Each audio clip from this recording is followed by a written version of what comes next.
अबुतले श्रीमते भक्ति प्रपन्न ज्योति स्वामी नीति नामिने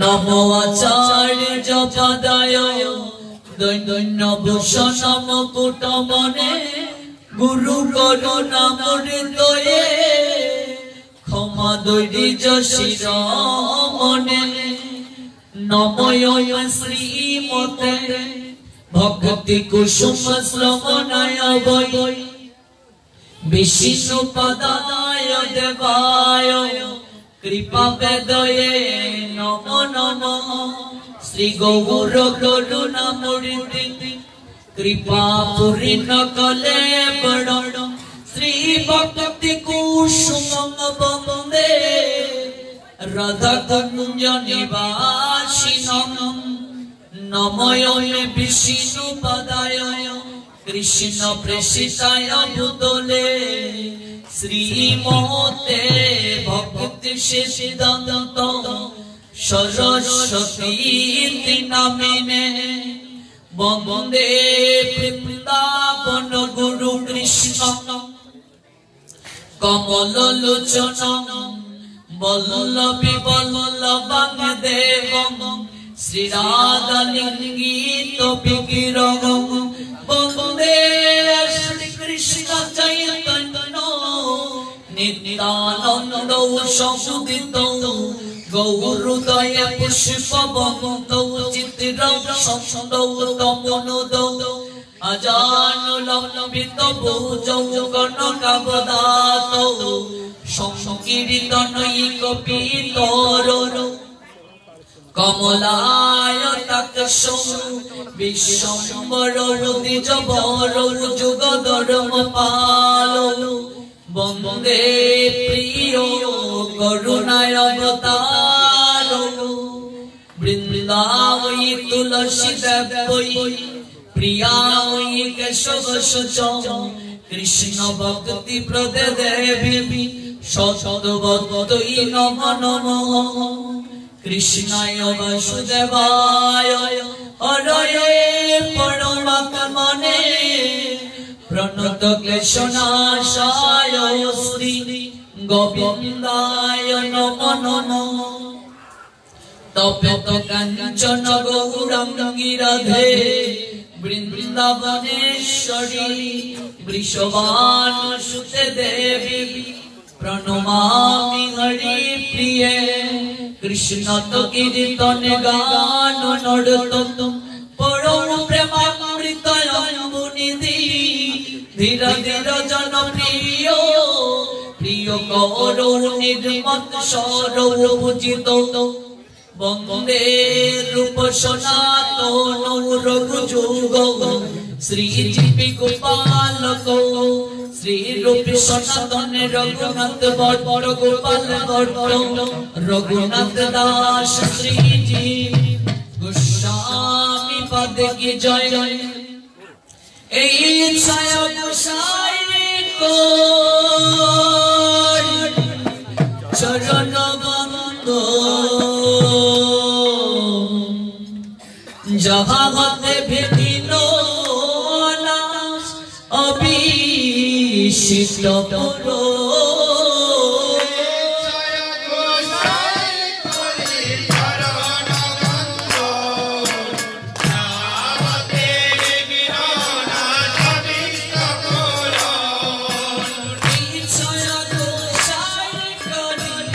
Jaya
রাধা গোবিন্দের এই যে আমরা চরণ সেবা করার অভিলাষী হয়ে এসেছি, এই বৃন্দাবনের অপ্রাকৃত লীলা কেউ জানত না, সেটা গোপন ছিল, নিবৃত্ত ছিল। জগৎ জনকে কি জানালেন এই অপ্রাকৃত লীলা, অপ্রাকৃত রাধা গোবিন্দের যুগল ভজন? তিনি হলেন শ্রীরূপ সনাতন রঘুনাথ ভট্ট, গোপাল ভট্ট, রঘুনাথ দাস এবং শ্রীজীব গোস্বামী। তাই তো প্রাণ খুলে এই বন্দনাটি সবার কীর্তন করা উচিত। এই জয় গোসাই জপে ব্রজে কইলা বাস, রাধা কৃষ্ণ নিত্য লীলা করিলা প্রকাশ। জয় গোসাই জপে ব্রজে কইলা বাস, রাধা কৃষ্ণের নিত্য লীলা করিলা প্রকাশ। কে বাজানি গো, কে বাজানি গো, কে বাজানি গো, কে বাজানি গো,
যদি হরিবাসর স্মৃতিতে কীর্তন করেন, নৃত্য করেন, তাহলে সেই ধ্বনি স্বর্গ পর্যন্ত পৌঁছে যায়। মানুষ 5টা দিন নিয়ে জন্মগ্রহণ করে, তার মধ্যে একটা দিন হচ্ছে দেবদিন। আমরা দেবতাদের কাছে নিয়ে নিই। কোন দেবতা যদি আপনার প্রতি রুষ্ট থাকেন, হরিবাসর স্মৃতিতে কেউ যদি কায় মনোবাক্যে কীর্তন করে, নৃত্য করে, সেই ধ্বনি দেবলোক পর্যন্ত পৌঁছে, আর দেবতারা তা শ্রবণ করে সন্তুষ্ট হয়ে সেই ব্যক্তির প্রতি তুষ্ট হয়ে যায়। আর বিশেষ তিথি আজ ভৈমী একাদশী তিথি, এই প্রাণ করে সবাই গাইব হরে কৃষ্ণ হরে কৃষ্ণ কৃষ্ণ কৃষ্ণ হরে হরে, হরে রাম হরে রাম রাম রাম হরে হরে, হরে কৃষ্ণ কৃষ্ণ কৃষ্ণ হরে হরে, হরে রাম রাম রাম হরে হরে, হরে কৃষ্ণ কৃষ্ণ কৃষ্ণ কৃষ্ণ হরে হরে, হরে রাম রাম রাম হরে হরে, হরে কৃষ্ণ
এবার সমর্পণ হবে। যাদের হাত আছে তারাই তুলুন। সবাই আছে? নিতাই গৌর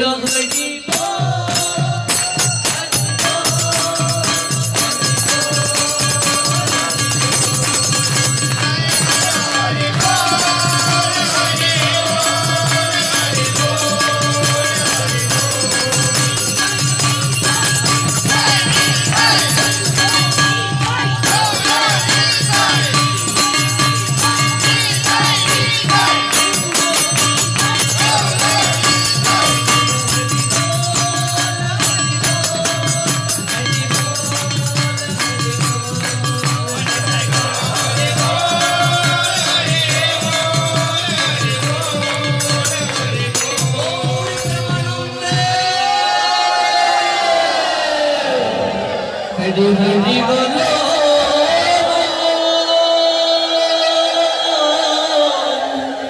জয় জয় শ্রী রাধে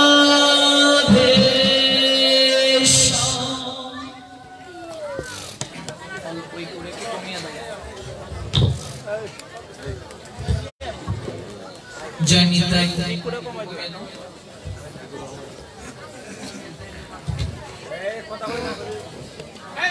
जय श्री राधे।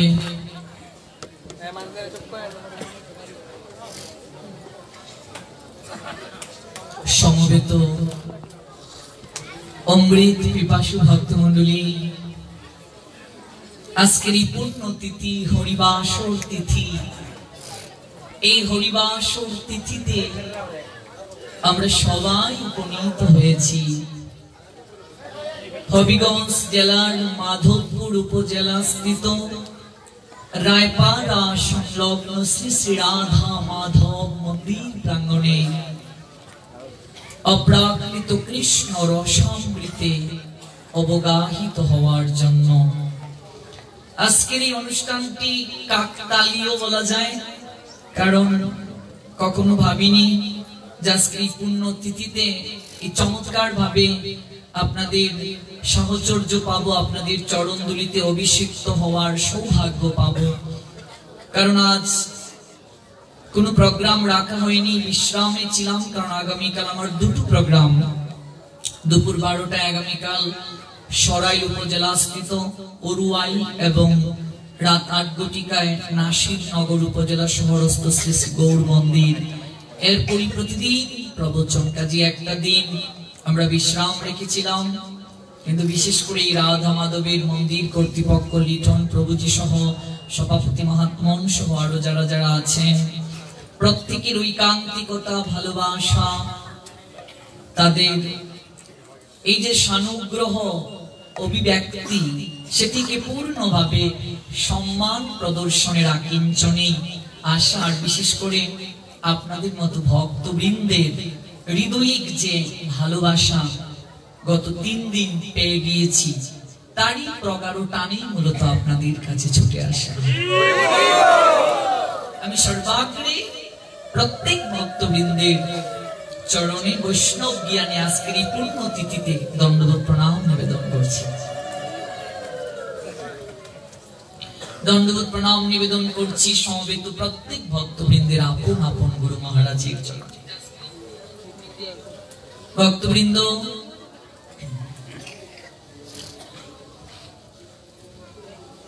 কলিকালে নাম রূপে কৃষ্ণ অবতার, নাম হইতে হয় সব জগৎ নিস্তার।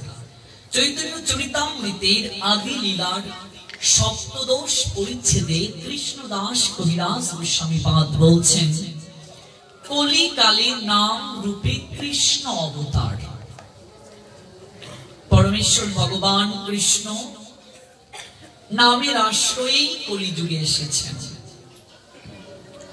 আর চৈতন্য মহাপ্রভু স্বয়ং কৃষ্ণ হয়ে কৃষ্ণ ভাবটাকে ঢেকে রাই ভাবে বিভোর হয়ে 3টা কারণকে হৃদয়ে লালন করে তিনি জগতের বুকে এসেছেন। রাধার ভাবে বিভোর হয়ে স্বয়ং নিজে পরমেশ্বর ভগবান হয়ে আচরণ করে জগৎ জীবকে শিক্ষা দিয়েছেন এই চৈতন্য মহাপ্রভু, যিনি কলি যুগের প্রেম পুরুষোত্তম, যিনি কলি যুগের পরমেশ্বর ভগবান, যিনি কলি যুগের যুগ অবতার, শুধু অবতারই নয় অবতারী, সেই চৈতন্য মহাপ্রভু একদিন তার মাকে প্রণাম নিবেদন করে বলছেন, মা, আমি তোমার নিকটে একটি ভিক্ষা চাইছি। চৈতন্য মহাপ্রভু একদিন তার মাকে দণ্ডবোধ প্রণাম নিবেদন করে বলছেন, মা, তোমার কাছে একটা ভিক্ষা চাইছি। তো মহাপ্রভুর মায়ের নাম কি? শচী দেবী, বাবার নাম জগন্নাথ মিশ্র। তো জগন্নাথ মিশ্রের যে শ্বশুর অর্থাৎ চৈতন্য মহাপ্রভুর দাদু, শচী মায়ের বাবা নীলাম্বর চক্রবর্তী অনেক বড় পণ্ডিত ছিলেন তদানীন্তন সময়ে, সাধারণ কেউ নয়। এই নীলাম্বর চক্রবর্তী নিমাইকে দেখেই প্রথম বলেছিলেন, হেরে শচী, এই ছেলে সাধারণ কোন ছেলে নয়, সাধারণ কেউ নয়।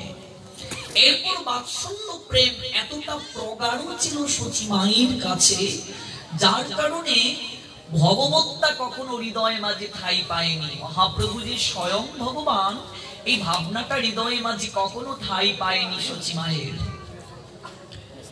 সেই শচী দেবীকে নিমাই, আমার গৌরাঙ্গ সুন্দর, দণ্ডবোধ প্রণাম দিয়ে বলছেন, মা, আমি তোমার কাছে একটা ভিক্ষা চাইছি।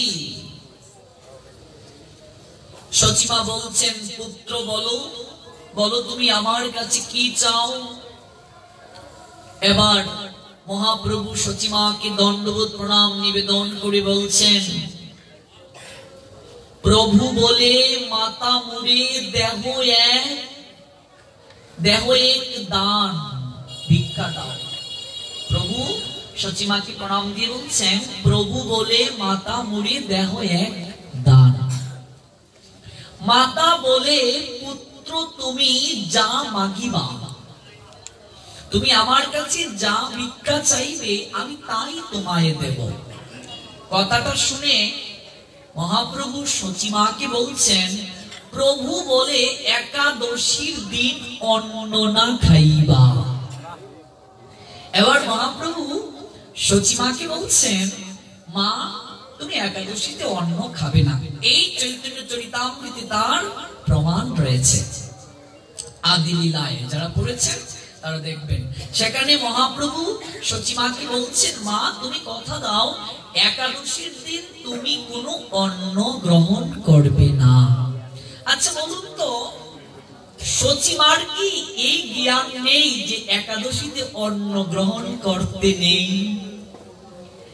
যার গর্ভে স্বয়ং ভগবান এসেছেন তিনি কি সাধারণ কেউ? তিনি তো নিশ্চয়ই জানেন যে একাদশী গ্রহণ করা উচিত, তাহলে তিনি কেন একাদশী করছেন না প্রথম? আর মহাপ্রভুই কেন তাকে প্রণাম দিয়ে ভিক্ষা চাইছেন যে মা, তুমি কথা দাও যে একাদশীতে কখনো অন্ন গ্রহণ করবে না? তার কারণ হচ্ছে, যত যত আচরতি শ্রেষ্ঠ তত্ত্ব এব ইতর জন, সযত প্রমাণম কুরুতে লোক তৎ অনুবর্ততে। শ্রেষ্ঠ ব্যক্তিগণ যা আচরণ করেন অপর সাধারণ জন তাকে অনুকরণ করেন।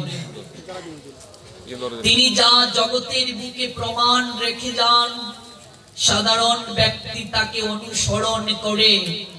এটা শ্রীমদ ভগবত গীতায় ৩য় অধ্যায় কর্মযুগের ২১ নং শ্লোকে ভগবান কৃষ্ণ বলেছেন। আর সেই কৃষ্ণ চৈতন্য মহাপ্রভু রূপে আসলেন কলির পাবন অবতার হয়ে, কলির ভাগ্যাকাশে গৌরচন্দ্র উদিত হয়ে জগৎ জীবকে আচরণ করে শিক্ষা দিলেন। আপনি আচরে প্রভু জীবেরে শেখায়, আপনি না আচরিলে জীবকে শেখানো না যায়। মহাপ্রভু ভাবছেন আমি আমার মাকেও যদি ছাড় দেই, আমার মাকে যদি আমি না বলি একাদশীতে অন্ন গ্রহণ করিও না, তাহলে আমি যখন প্রচার করতে জগৎ সংসারে যাব, তখন তো জগৎ সংসারের জীব আমাকে গ্রহণ করবে না। আপনি আচরে প্রভু জীবের শেখায়, আপনি না আচরিলে জীবিকে শেখানো না যায়।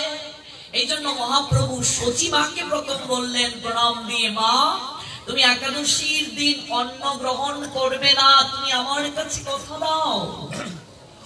এবার সচিমা নিমাইকে বলছেন, পুত্র তুমি আমার কাছে যে ভিক্ষা চাইলে, আমি মা হয়ে তোমার কাছে কথা দিলাম আমি কখনো একাদশীর দিন অন্ন গ্রহণ করব না, কখনো গ্রহণ করব না। তো অন্ন শব্দের অর্থ কি?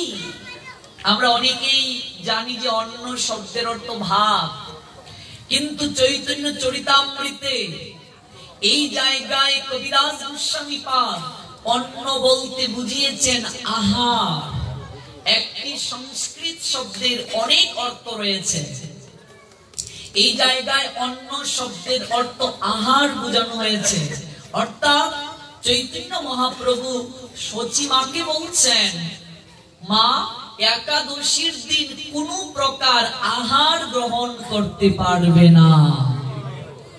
এবার সচিমা নিমাইয়ের কথা মেনে নিয়েছেন।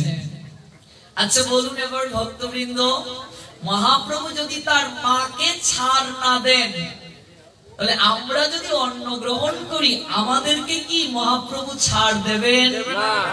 কখনো না। তার জন্মদাত্রী মাকে যদি ছাড় না দেন, আমরা যদি গ্রহণ করি আমাদের কি অবস্থা হবে?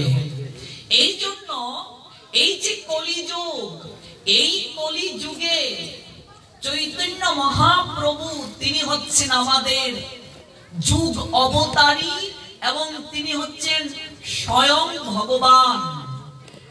অন্যান্য যুগে সত্য ত্রেতা দাপর, ভালো করে কথা বুঝতে হবে নতুবা বিভ্রান্তি সৃষ্টি হতে পারে। সত্য ত্রেতা দাপর এই যে তিনটা যুগ, অর্থাৎ কলি যুগের পূর্বের যুগ। এক একটা যুগে মানুষের আয়ু এবং বুদ্ধি, জ্ঞান, সাধনার ক্ষমতা, ধৈর্য, ব্রহ্মচর্য ব্রত পালনের যে পদ্ধতি এবং শক্তি, এই কলিযুগের মানুষের যে কোটি কোটি গুণ বেশি ছিল। কারণ এই সত্যযুগে মানুষের আয়ুই ছিল 1,00,000 বছর। আচ্ছা বলুন তো, সত্যযুগের মানুষের 1,00,000 বছর জীবন ধারণ করতে পারতেন। সেই সত্যযুগে ব্রহ্মচর্য ব্রত পালন করতেন মানুষ। সেই সত্যযুগে 100 বছরের উপর কিংবা 1000 বছরের উপর মানুষ ভগবানকে আরাধনার জন্য না খেয়ে থাকতে পারতেন। কেবল প্রাণায়ামের মাধ্যমে বায়ুকে সেবন করে 1000 বছর থাকারও আমরা শাস্ত্রে বিভিন্ন লীলা দেখি। কিন্তু সেই সত্যযুগের কথা যদি আমরা কলিযুগে বলি সেটা কি হবে বাবা? সেই সত্যযুগের কথা যদি আমরা কলিগত মানুষকে বলি সেটা কি সম্ভব? সম্ভব নয়। সেই সত্যযুগের মানুষের ভগবানকে প্রাপ্তির জন্য পদ্ধতি ছিল ধ্যান। ধ্যান করত তারা। আচ্ছা, আমরা যারা এখানে দীক্ষা নিয়েছি নিশ্চয়ই বীজ মন্ত্র ধ্যান করার কথা গুরুদেব বলেছেন। আপনাদের হয় কিনা জানি না, আমার কথা বলছি। 5 মিনিট ধ্যান করতে বসলে তো সমস্ত কুচিন্তা এসে মাথায় প্রবেশ করে। সারাদিন কি করলাম কি করলাম না।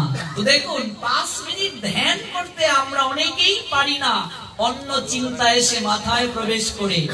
এই কলিহত জীবের পক্ষে কি ধ্যান করা সম্ভব? সত্যযুগের ন্যায় সম্ভব নয়। তাছাড়া মানুষের আয়ুই কত বলুন। শাস্ত্র বলছেন কলিহত মানুষের নির্ধারিত কোনো আয়ু নাই, যে কোনো সময় মানুষ মরে যেতে পারে। দাদুর আগে নাতি মরে যেতে পারে, বাবার আগে ছেলে মরে যেতে পারে, মায়ের আগে মেয়ে মরে যেতে পারে, যে কোনো সময় মানুষ মরে যেতে পারে। এই জায়গা থেকে বাড়ি ফিরে যেতে পারবো কিংবা বাসায় ফিরে যেতে পারবো কিনা নিশ্চয়তা কেউ দিতে পারবো না। আমরা এই শাসন থেকে আমি উঠতে পারবো কিনা তারও নিশ্চয়তা দেওয়া যাবে না। তাই কলিহত মানুষের ভজন পদ্ধতির কথা শাস্ত্র কি বলছেন আমরা আজ জানবো। সত্যযুগের মানুষের মতো কলিহত মানুষের পক্ষে ধ্যান করা সম্ভব নয়, ভজন করা সম্ভব নয়। তাছাড়া সত্যযুগের মানুষের চিন্তা শক্তি যত সুদৃঢ় ছিল, আমাদের কলিহত জীবের চিন্তা শক্তি ততটা সুদৃঢ় নয়। অন্নগত প্রাণ আমরা, অর্থাৎ আমরা আহার ছাড়া বাঁচতে পারি না। জুনিগত মন অর্থাৎ কামনায় আমাদের মন পর্যবসিত, পা থেকে মাথা পর্যন্ত কামনার গন্ধ কলিহত জীবের। তাই সত্যযুগের মতো ভজন পদ্ধতি অবলম্বন সম্ভব নয় আমাদের। ত্রেতাতে 1000 বছরের উপরে মানুষ ভগবানকে আরাধনা করার শক্তি অর্থাৎ যজ্ঞাদি করার শক্তি তাদের ছিল, কারণ সেই যুগে মানুষের আয়ুই ছিল 10,000 বছর। ত্রেতা যুগে বিশাল বিশাল যজ্ঞানুষ্ঠান করত তখন তারা বাবা। অশ্বমেধ যজ্ঞ, গুমেধ যজ্ঞ, রাজসূহ যজ্ঞ, বাষ্পেয় যজ্ঞ ইত্যাদি বিশাল বিশাল যজ্ঞানুষ্ঠান করত। সেই যজ্ঞ করতে মানুষের অনেক অর্থ ব্যয় হতো, অনেক পরিশ্রম হতো। সেই যজ্ঞানুষ্ঠান ত্রেতা যুগে করা হতো। মানুষের আয়ু ছিল 10,000 বছর। মানুষ 100 কিংবা 1000 বছরও ভগবানকে আরাধনা করে কাটিয়ে দিত, কিন্তু কলিহত জীবের পক্ষে তাও সম্ভব নয়। দাপরে আমরা দেখতে পাই মানুষের আয়ু ছিল 1000 বছর। দাপর যুগে মানুষ 100 বছরের উপরে ভগবানকে আরাধনা করে কাটিয়ে দিতে পারত, এবং পূজা পার্বণ পরিচর্যা এই ছিল যুগ ধর্ম। দাপরে মানুষ তখন সেই প্রক্রিয়ায় নিজেকে আসীন রেখেছিল, কিন্তু কলিহত জীবের পক্ষে দাপরের ন্যায় ভজন প্রক্রিয়ায় আসীন থাকা সম্ভব নয়। এই জন্য ভগবান কৃষ্ণ ভাবলেন এই কলিহত জীবের কি হবে গতি। তাই তিনি অত্যন্ত করুণার নিলয় হয়ে আসলেন চৈতন্য মহাপ্রভু রূপে। দেবর্ষি নারদ প্রথম প্রার্থনা করেছিলেন ভগবান কৃষ্ণের চরণে, প্রভু আসন্ন কলিহত জীবের কি গতি হবে। তারপর অদ্বৈত প্রভু নয়ন জলে তুলসী দ্বারা ডাকলেন 14টি বছর ভগবানকে গোলক থেকে ভুলুকে নেমে আসার জন্য, ওই কলিহত জীবের দুঃখ দুর্দশা দেখে। কারণ কলিহত আমরা যারা মনুষ্য জীব রয়েছি, শাস্ত্র বলছেন 100 জনের মাঝে 75 জন থাকবে অসুর প্রকৃতি, অর্থাৎ ধর্মের পক্ষে থাকবে না, আর কেবল 25% থাকবে আপনাদের মতো ভক্ত বৈষ্ণব, যারা ভগবানের কথাকে শ্রবণ করতে চাইবে, যারা ধর্ম প্রতিপালন করতে চাইবে, যারা গুরুদেব সাধুকে ভক্ত বৈষ্ণবকে সম্মান দিতে জানবে। 25% মাত্র, কারণ কলির দলেই বেশি থাকবে। এহেন কলিহত জীবকে তুমি স্বয়ং যদি কৃপা না করো প্রভু, কেউ পারবে না। অদ্বৈত নয়ন জলে আর তুলসী দ্বারা ডাকলেন ভগবানকে, ভগবান আসলেন। নয়ন জলার তুলসী তার শক্তি জগৎ জীবীকে দেখালেন অদ্বৈত। সেই চৈতন্য মহাপ্রভু এসে কলিহত জীবীকে শিক্ষা দিলেন, ওহে কলিহত জীব, সত্য ত্রেতা দাপর এই 3টি যুগের ন্যায় ভজন করার প্রক্রিয়া ভজন করার যোগ্যতা তোমাদের নেই, না খেয়ে তোমরা থাকতে পারবে না। চৈতন্য মহাপ্রভু এবং পরবর্তীতে সরগোস্বামী পাদপদ্ম আমাদেরকে এই শিক্ষা দিলেন। এই যে আমরা একাদশী ব্রত করছি, এটা কোন মতে করছি? গোস্বামী মত, তাই তো? গোস্বামী মত বলতে শাস্ত্র বুঝিয়েছেন মহাপ্রভুর যে আদর্শ ভাবনা, এটাই গোস্বামী মত। তো গোস্বামী মত বলতে বোঝানো হয়েছে শ্রীরূপ, সনাতন, রঘুনাথ ভট্ট, গোপাল ভট্ট, রঘুনাথ দাস এবং শ্রীজীব গোস্বামী। এই 6 গোস্বামী চৈতন্য মহাপ্রভুর ভাবাদর্শকে জগতের বুকে প্রচার করেছিলেন। এই জন্য এই প্রচার ভাবনাটাকে গোস্বামী মত বলা হয়। মহাপ্রভু এবং পরবর্তীতে গোস্বামী বর্গ আমাদেরকে দেখিয়ে দিলেন যে ওই কলিহত জীব, সত্য ত্রেতা দাপরের মতো তোমরা না খেয়ে তো ভগবানকে ডাকতে পারবে না। আয়ুই কত, যে কোনো সময় মরে যেতে পারো তোমরা। তাই 365 দিনের মধ্যে 24টা দিন কেবল তোমরা আহার গ্রহণ করবে না।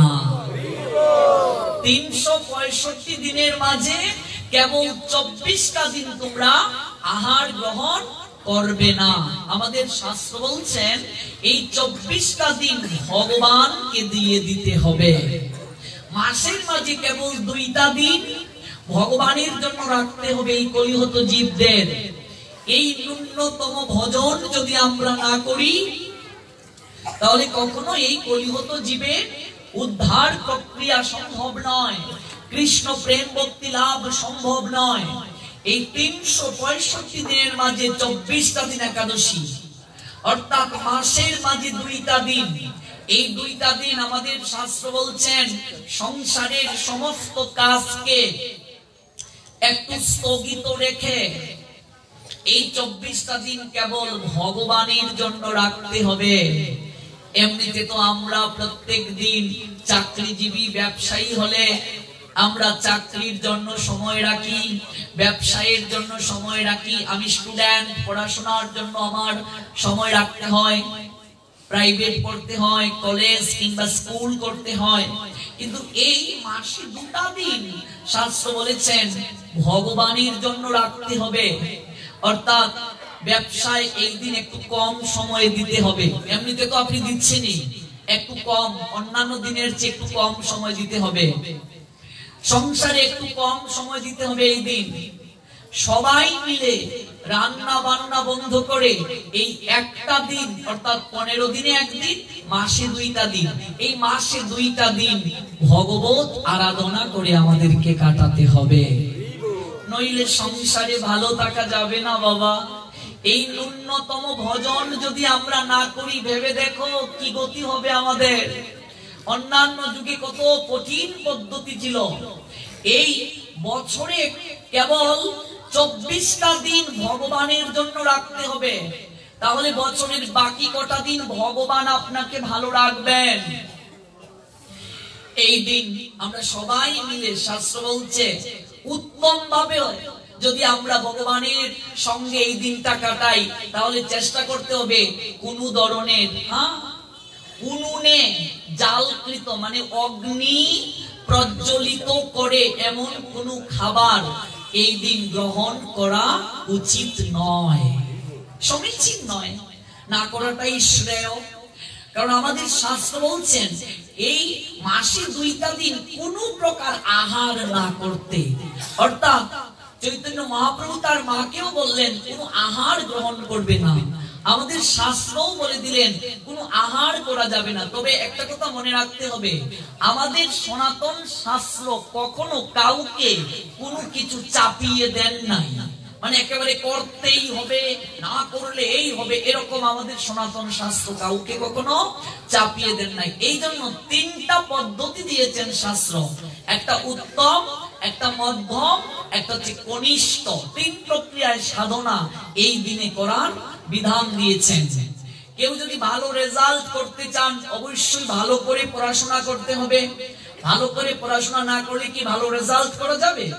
আগের দিনে যারা পড়াশোনা করেছেন স্ট্যান্ড, তারপর স্টার, তারপর ফার্স্ট ডিভিশন, তারপর সেকেন্ড ডিভিশন, তারপর থার্ড ডিভিশন, তারপর ফেল। বর্তমানে golden A plus, A, A minus, B, C, D, তারপর এফ মানে ফেল।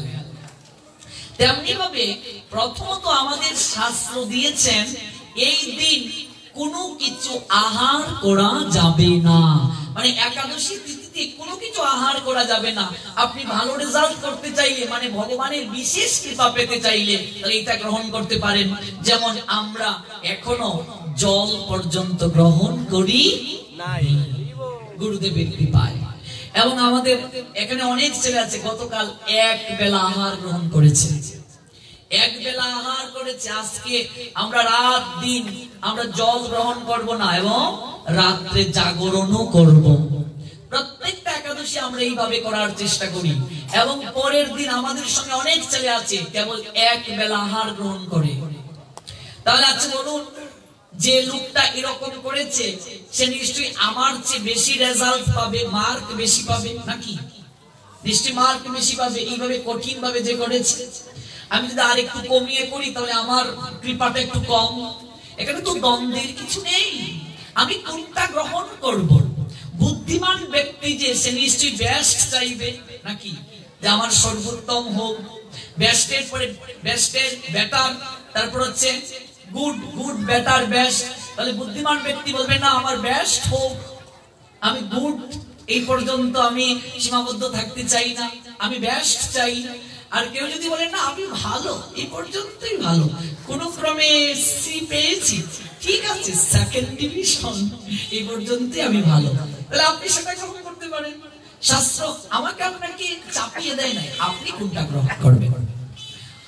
উত্তম উত্তম একাদশী, একাদশীর আগের দিন এক বেলা আহার। একাদশীতে রাত দিন 24 ঘন্টা জল গ্রহণ করতে পারবেন না। তবে আসরিক সময় কেটে গেলে জল গ্রহণ করলেও আপনি কৃপা পাবেন। আসরিক সময় কখন?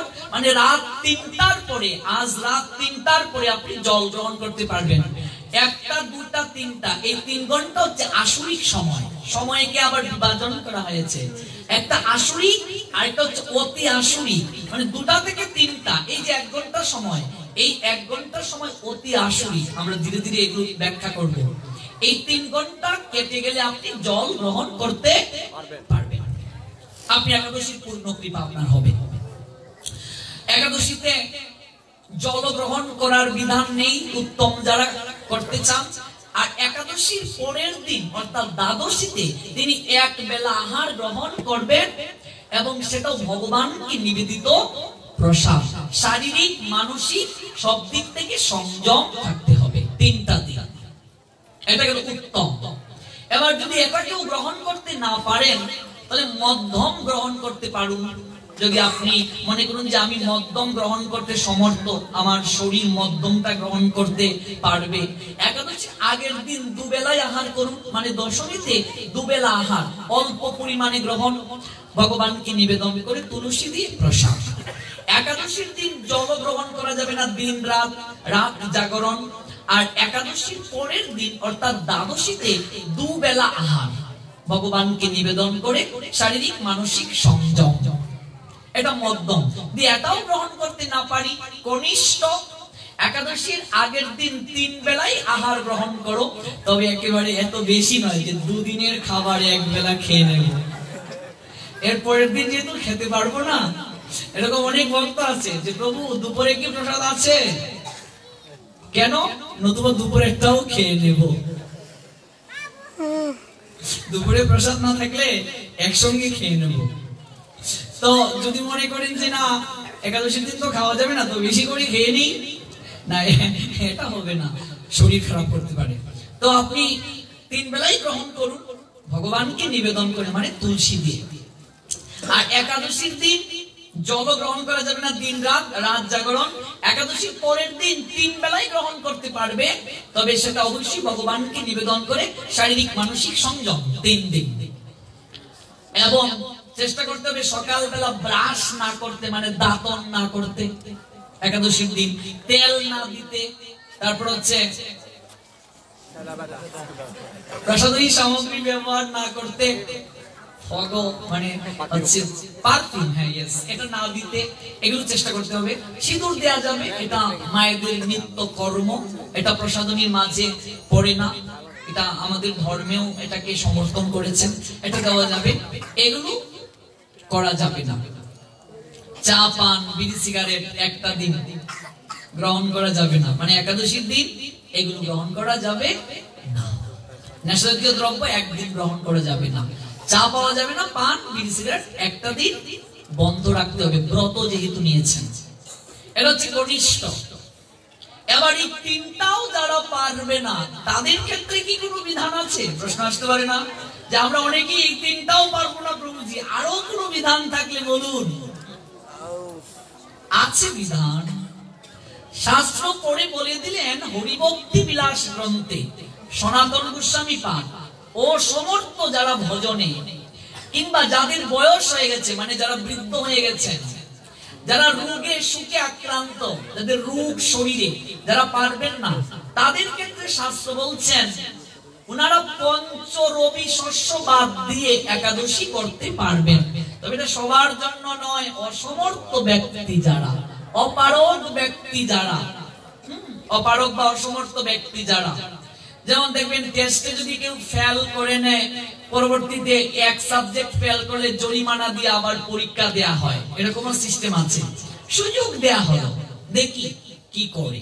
এরকম অসমর্থ যারা, তাদেরকেও সুযোগ দিলেন যে তোমরা পঞ্চরবি শস্য বাদ দিয়ে গ্রহণ করতে পারবে, অর্থাৎ ধান, গম, ভুট্টা, যব এবং তেল, এই পাঁচ জাতীয় জিনিস থেকে যা যা হয় তার কোনো কিছুই গ্রহণ করা যাবে না। কেন গ্রহণ করা যাবে না?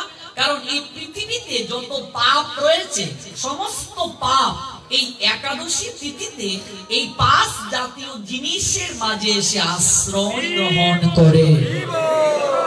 পাঁচ জাতীয় জিনিসের মাঝে পৃথিবীর যত পাপ আছে, কি কি পাপ বলছেন? গুরু হত্যার পাপ, গুরুদেবকে হত্যা করলে যে পাপ হয়, মাতৃ হত্যার পাপ, পিতৃ হত্যার পাপ, বেদজ্ঞ ব্রাহ্মণকে হত্যা করার পাপ, বৈষ্ণব হত্যার পাপ, সাধু নিন্দার যে অপরাধ, সেই অপরাধকৃত পাপ, এবং গো হত্যা মানে গাভী মাকে হত্যা করলে যে পাপ হয় সেই পাপ। পৃথিবীর যত পাপ আছে সমস্ত পাপ এই একাদশী তিথিতে এই পঞ্চরবি শস্যের মাঝে এসে আশ্রয় গ্রহণ করে।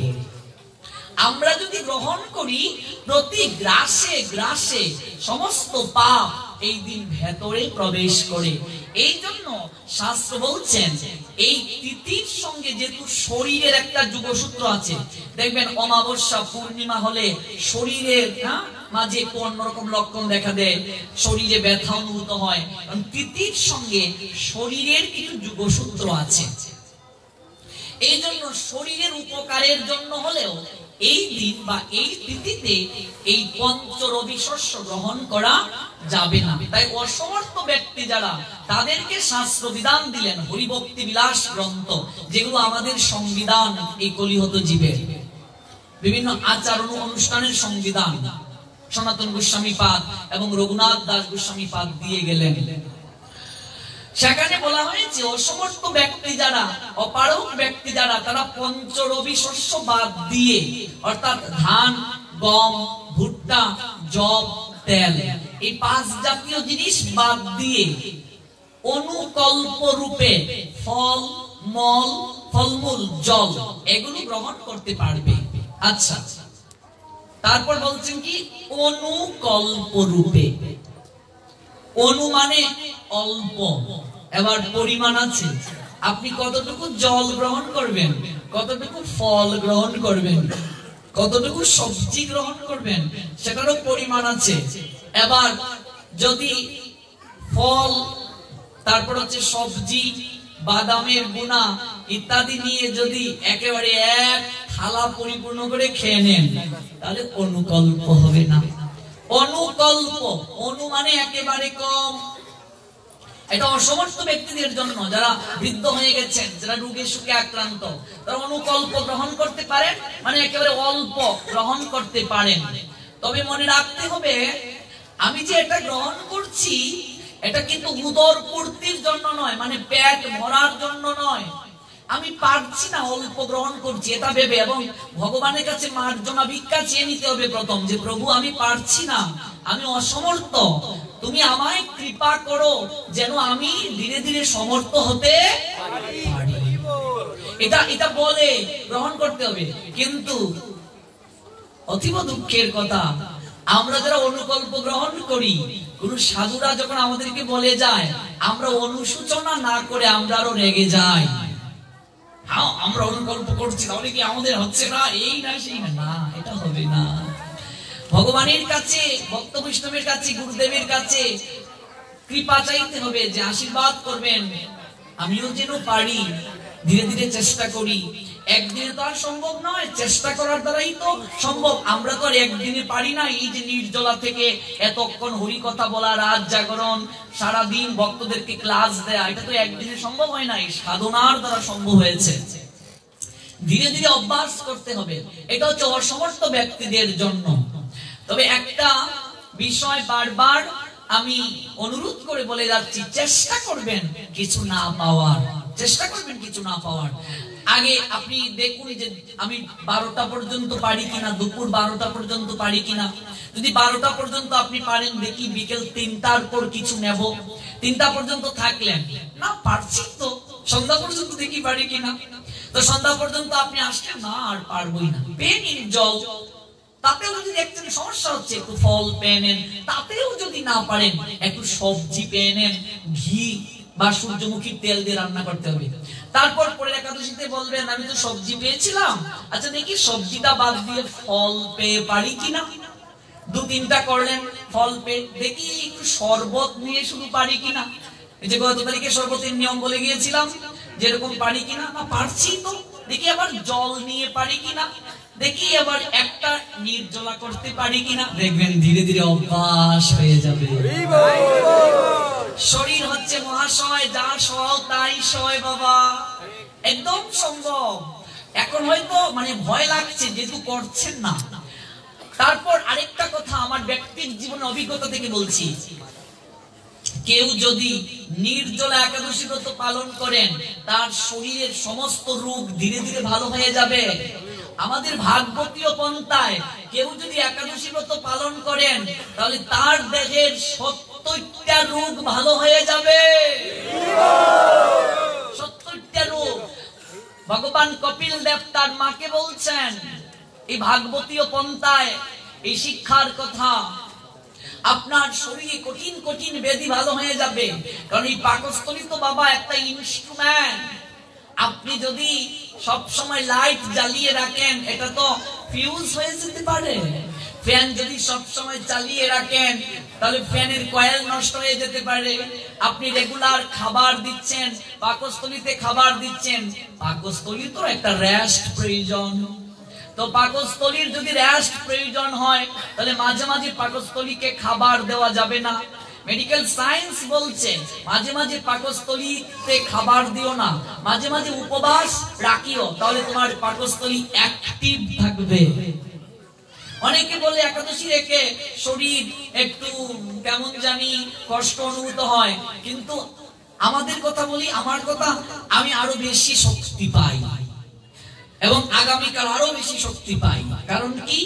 কারণ এটা অভ্যাস হয়ে গেছে। এবং এটা সাধনা, সাধনার যে কি শক্তি, সাধনা কেউ না করলে উপলব্ধি করতে পারবেন না। সাধনার কি শক্তি, সাধনার মাধ্যমে প্রভূত শক্তি অর্জিত হয়। এই যে বাকসিদ্ধা মহাপুরুষ যারা, যাদের মুখের কথায় আশীর্বাদ করলে এটা ফলে যায়, এগুলো কোত্থেকে এসেছে? সাধনার দ্বারা। সাধনা যারা করেন তাদের এই মুখের কথার শক্তি আছে, তাদের বাক্যের শক্তি রয়েছে।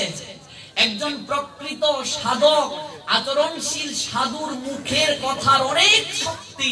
দেখবেন ওই কথা শুনলে আমাদের হৃদয়ে ধীরে ধীরে পরিবর্তন হয়ে যাবে। এটা শক্তি, সাধনার শক্তি।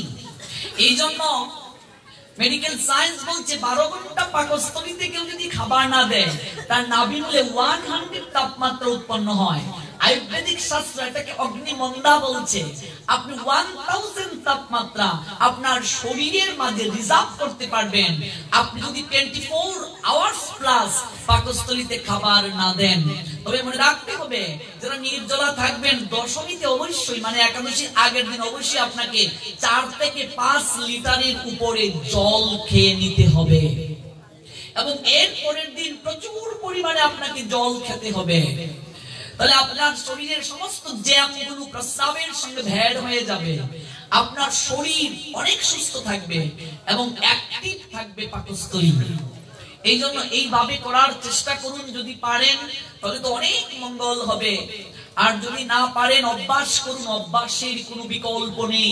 এই যে আজকে ইন্টারনেটের মাধ্যমে দেশ এবং দেশের বাহির থেকে অনেক ভক্তবৃন্দ এই একাদশীর প্রবচন শুনে তারা এইভাবে নির্জলা করছেন, করে তারা রেজাল্ট পাচ্ছেন এবং তারা শরীর দিক থেকে বলেন আমরা আগের চেয়ে অনেক সুস্থ অনুভব করছি আর ভগবানের অধিক কৃপা তারা লাভ করছেন। আরেকটা অনুরোধ, গত তারিখেও বলে গিয়েছিলাম একাদশীতে রুটি গ্রহণ করা যাবে না। আপনারা নিশ্চয়ই আর গ্রহণ করেন না? করেন না, বাহ, খুব ভালো। গত তারিখে বলে গিয়েছিলাম যে রুটি কেউ গ্রহণ করলে আমার কথা মনে হবে। কারো কি মনে হয়েছে? তার মানে গ্রহণ করতে চাইছিলেন।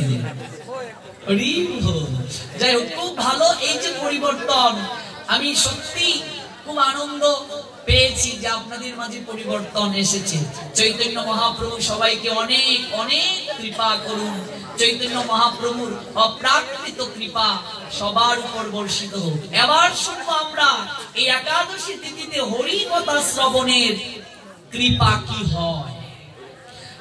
কেন একাদশীর কথা একটু বললাম, গত তারিখেও তো বলেছি, এবার কেন বললাম? কারণ যে তিথিতে কথা শ্রবণ করতে হয় সেই তিথির একটু মহিমা বলতে হয়, এটাই শাস্ত্রসম্মত। আমরা যে তিথিতে কথা শ্রবণ করব এই তিথির মহিমা একটু শ্রবণ করতে হয়। এই যে একাদশী তিথিতে হরি কথা শ্রবণ, একাদশী তিথিতে হরি কথা শ্রবণ অত্যন্ত গুরুত্বপূর্ণ। কেন? অধিক কৃপা কেন হয়? তার কারণ হচ্ছে আমরা অনেকেই এখানে আছি যারা পাকস্থলীতে এখনো খাবার দেইনি। পাকস্থলীতে যদি আপনি খাবার না দেন আপনার ইন্দ্রিয়গুলি অনেকটা নিয়ন্ত্রিত থাকবে। খাবার বেশি গ্রহণ করলে, উত্তেজিত খাবার যদি গ্রহণ করি দেখবেন ইন্দ্রিয়গুলো তখন উত্তেজিত হয়ে যেতে পারে। এই জন্য আজ অনেকে আমরা খাবার দেইনি পাকস্থলীতে, আমাদের ইন্দ্রিয়গুলো নিয়ন্ত্রিত। আর নিয়ন্ত্রিত ইন্দ্রিয় হরি সাধনে সবচেয়ে উপযোগী। এই জন্য আমরা সবাই না খেয়ে ভগবানের কথা যদি শ্রবণ করি অধিক কৃপা হয়। পরীক্ষিত মহারাজ 7 দিন 7 রাত্রি ভগবানের কথা শ্রবণ করেছেন, জল গ্রহণ করেননি, কোনো আহার গ্রহণ করেননি। কারণ এই যে আজকে আমরা আহার গ্রহণ করিনি, জল গ্রহণ করিনি, ল্যাট্রিনেও যেতে হয়নি, টয়লেটেও যেতে হয়নি।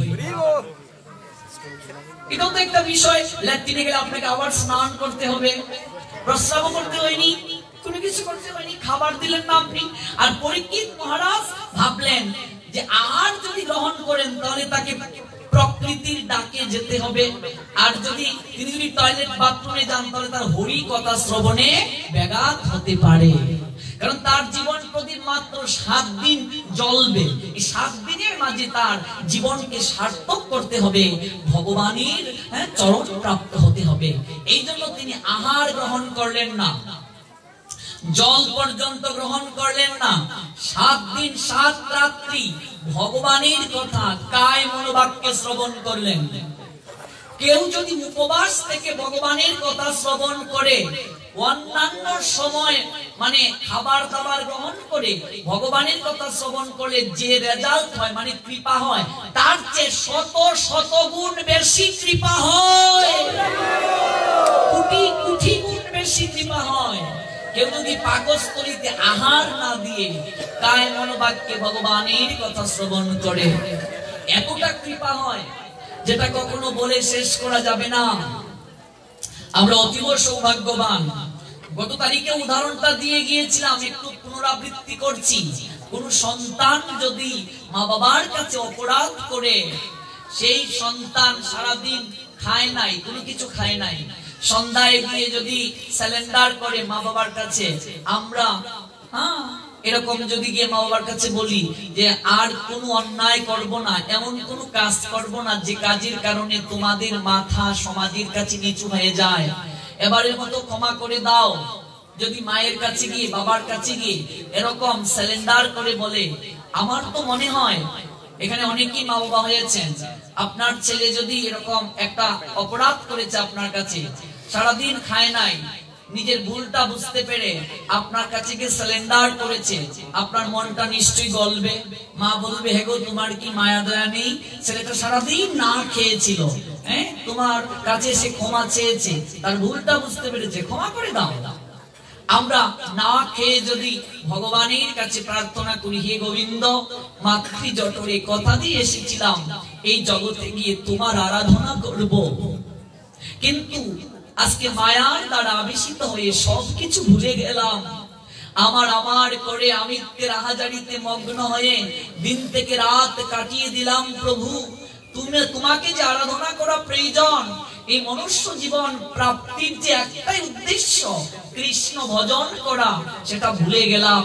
আমার সংসার, আমার পুত্র, আমার কন্যা, আমার পরিজন বলতে বলতে কখন যে জীবনের বেলা পূর্ব গগন থেকে পশ্চিম গগনে ঢলে পড়ল, বুঝতেই পারলাম না। প্রভু, তুমি কৃপা করে ক্ষমা করে দাও, আর তুমি এই কৃপা আশীর্বাদে আমাকে স্নাত করো, যেন তোমার নামে আমার রুচি হয়।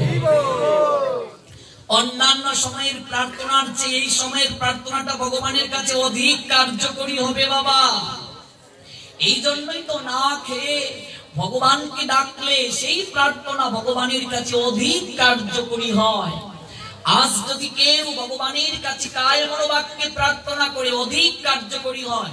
আমাদের আচার্যগণ বলছেন, যেটা আমাদের গুরু মহারাজের শ্রীমুখে শ্রবণ করেছি, একটা একাদশী যদি কেউ শাস্ত্রের নিয়মে পালন করে, একটা একাদশী তিথি কেউ যদি নির্জলা পালন করে, রাত জাগরণ করে, শারীরিক মানসিক দিক থেকে সংযম থেকে শাস্ত্রের নিয়মে, তার একটা হৃদয়ের ইচ্ছে পূরণ হবে, একটা ইচ্ছা আপনার পূরণ হবে। এবার বুঝতে হবে, আপনি যে ইচ্ছেটা ভগবানের কাছে করছেন, সেই ইচ্ছেটা আপনার সাধনার যে কার্যকারিতা তার চেয়ে অধিক কিনা, এই অনুপাতে ইচ্ছে হতে হবে। আপনি কিভাবে করলেন? একটা একাদশী যদি কেউ নির্জলা শাস্ত্রের নিয়মে পালন করে, রাত জাগরণ করে হরিকথার মাধ্যমে, তার একটা হৃদয়ের ইচ্ছা অবশ্যই পূর্ণ হবে, অবশ্যই পূর্ণ হবে, অবশ্যই পূর্ণ হবে। আরেকটা কথা মনে রাখবেন, কঠিন কঠিন পাপ এই নির্জলা একাদশী ব্রত পালনের মাধ্যমে নষ্ট হয়ে যায়, গ্রহদোষ কেটে যায়, সংসারে অশান্তি দূরীভূত হয়ে যায়। কেউ যদি নির্জলা একাদশী ব্রত সঠিকভাবে পালন করতে পারে, রাত জাগরণ করে, পৃথিবীর মাঝে এমন কোন শত্রু নেই যে তার ক্ষতি করতে পারবে, কেউ ক্ষতি করতে পারবে না, এতটা তার শক্তি হবে। পৃথিবীতে এমন কোন শক্তি নেই, শত্রুও নেই তার ক্ষতি করার। কেউ যদি নির্জলা একাদশী ব্রত পালন করে, রাত জাগরণ করে, এই সাধনার এত শক্তি। আরেকটা কথা সর্বদা মনে রাখবেন, একাদশী তিথিতে অন্ন যদি গ্রহণ করি, এই পাপের কোনো ক্ষমা নেই। দামোদর মাস অর্থাৎ কার্তিক মাসে যদি পাপ করি আমরা, অর্থাৎ আমিষ গ্রহণ দামোদর মাসে ঠিক নয়। এই একটা মাস সংসারী জীবদেরকে আমিষ বাদ দিতে হবে, অর্থাৎ নিয়ম মাস বা কার্তিক মাসটা, এই একটা মাস বাদ দিয়ে মঙ্গলারতি একটু করা উচিত, একটু প্রসাদ গ্রহণ করা উচিত। এমনিতেই তো আমাদের সবসময় প্রসাদ পাওয়া উচিত, আমরা যারা পারছি না, অন্তত একটা মাস উচিত সংসারী মানুষদের জন্য। এই একটা মাস যদি সংসারী মানুষ পালন না করে, সংসারে সে কখনো ভালো থাকতে পারবে না। এই কার্তিকে যদি কেউ পাপ কার্য করে এই পাপের ক্ষমা নাই। একাদশী তিথিতে যদি কেউ পাপ কার্য করে এই পাপের ক্ষমা নাই।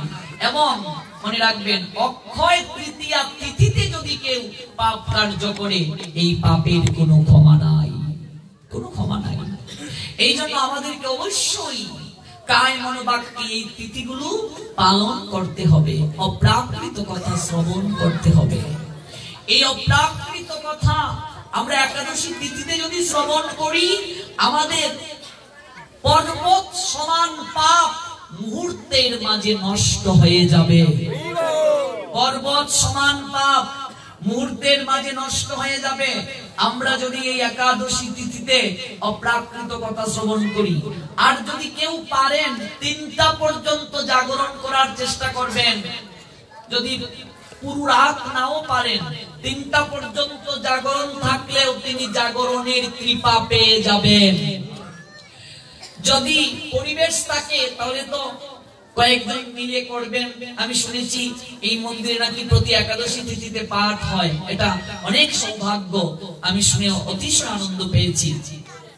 যদি পারেন যে একটু রাত জাগরণ তাহলে আরো ভালো। আর যদি না পারেন তাহলে বিশেষ করে যারা আমাদের বয়সী ছেলেরা ইন্টারনেট ব্যবহার করেন, আপনারা ইউটিউবে বিভিন্ন প্রবচন পাওয়া যায়, কৃষ্ণ কথা, অনেক ভালো ভালো আলোচক দেশ এবং দেশের বাহিরে, তাদের কথা শ্রবণ করে করে 3টা পর্যন্ত থাকতে পারেন। কারণ অনেক সময় চ্যাট করে করেও তো আমাদের 3টা-4টা বেজে যায়। এই একাদশী তিথিতে অপ্রাকৃত কথা শ্রবণ করে করে কাটান। একাদশী তিথিতে রাত 1, 2, 3 এই 3 ঘন্টা ঘুমাতে নেই, শাস্ত্র নিষেধ করেছেন। এই আসরিক সময়টাই যদি আমরা একাদশী তিথিতে ঘুমাই, আমাদের আয়ু কমে যায়, আয়ু কমে যায়। এই 3 ঘন্টা ঘুমানো উচিত নয়। যদি বেশি সমস্যা হয় 3টার পরে আপনি ঘুমাবেন, আপনার কাজ আছে, কিন্তু 3 ঘন্টা জেগে থাকাটা উচিত একাদশী তিথিতে। কারণ এই সময়টা আসরিক সময়। এমনকি আমাদের শাস্ত্রে আসরিক সময়ে সন্তান ধারণে প্রবৃত্ত হতেও নিষেধ করেছেন। 1টা, 2টা, 3টা, 3 ঘন্টা সময় সন্তান ধারণে প্রবৃত্ত হতে নিষেধ করেছেন শাস্ত্র। কারণ এই সময়টা আসরিক সময়। আর অতি আসরিক মানে 2টা থেকে 3টা অবশ্যই না। শাস্ত্রে বহুবিধ দৃষ্টান্ত আছে। এই 3 ঘন্টা সময় আমাদেরকে ঘুমানো যাবে না একাদশী তিথিতে। আর ঘুমাতে নিষেধ করেছেন এই জন্যই, এমনিতেই ঘুমানো যাবে না একাদশীতে। কারণ একাদশী তিথিতে আপনি আমি ঘুমালাম, যদি কেউ স্বপ্নে খেয়ে নিয়েছি এরকম দেখি, অনেক আছে না যে ঘুমের ঘুরে খেয়ে নিচ্ছে, ঘুমিয়ে ঘুমিয়ে খেয়েছে, তাহলে একাদশী নষ্ট হয়ে যাবে। চট্টগ্রাম থেকে একজন ভক্ত আজ আমায় কল দিয়েছে এই একাদশী তিথিতে, আমি তাকে চিনি না, ইন্টারনেটে প্রবচন শুনে বলছে 3 দিন কষ্ট করে আপনার নাম্বারটা সংগ্রহ করেছি। আমার সঙ্গে অনেকে 2-1 প্রোফাইলে অনেক ভক্তরা ছবি দেয়, একজনের কাছ থেকে সংগ্রহ করেছেন। উনি স্বপ্ন দেখেছেন, আমি ওনাকে স্বপ্নে গিয়ে নাকি বলেছি আপনি 3টা গীতা দান করেন। তো উনি কল করেছেন আজ, উনি 2টা দান করেছে, আরেকটা দান করবে আমায়। তো আমি আমাদের ওই রঞ্জিত প্রভুজি নাম্বারটা দিয়েছি, তো বলছি ওনার নাম্বারে কুরিয়ার সার্ভিসে আপনি পাঠিয়ে দেবেন, আমি পেয়ে নেব। তো এরকম যদি ভালো স্বপ্ন দেখা যায় তাহলে ভালো, যে আপনি হরিকথার আসরে গিয়েছেন, স্বপ্নে দেখেছেন, হরিকথা শুনছেন, গীতা পড়ছেন, ভালো। কিন্তু যদি ঘুমিয়ে ঘুমিয়ে দেখেন আপনি খেয়ে নিচ্ছেন একাদশী তিথিতে, তাহলে হবে না। এই জন্য এই একটা দিন এবং রাত ভগবানকে আরাধনা করার কথা শাস্ত্র বলছেন। যদি একটা দিন রাত কেউ ভগবানকে আরাধনা করে, বাকি সবকটা দিন সে ভালো থাকবে। 365 দিনের মাঝে 24টা দিন ভগবানকে দিয়ে দিন। একবার দিয়ে দেখুন, আপনি 3টা বা 5টা নির্জলা একাদশী ব্রত পালন করে দেখুন, আপনার শরীর মন ভালো হয়ে যাবে। যারা অনলাইনে জাগরণ করেন, এখন তো আমার রেগুলার প্রবচন, যার কারণে আমি সরাসরি কলের মাধ্যমে যে অংশগ্রহণ করে জাগরণের সিস্টেমটা করেছিলাম, এটা আপাতত করা যাচ্ছে না। কিন্তু এই রেগুলার প্রবচন কমে গেলে আবার প্রত্যেকটা একাদশী তিথিতে কলের মাধ্যমে জাগরণের প্রক্রিয়াটা অব্যাহত থাকবে।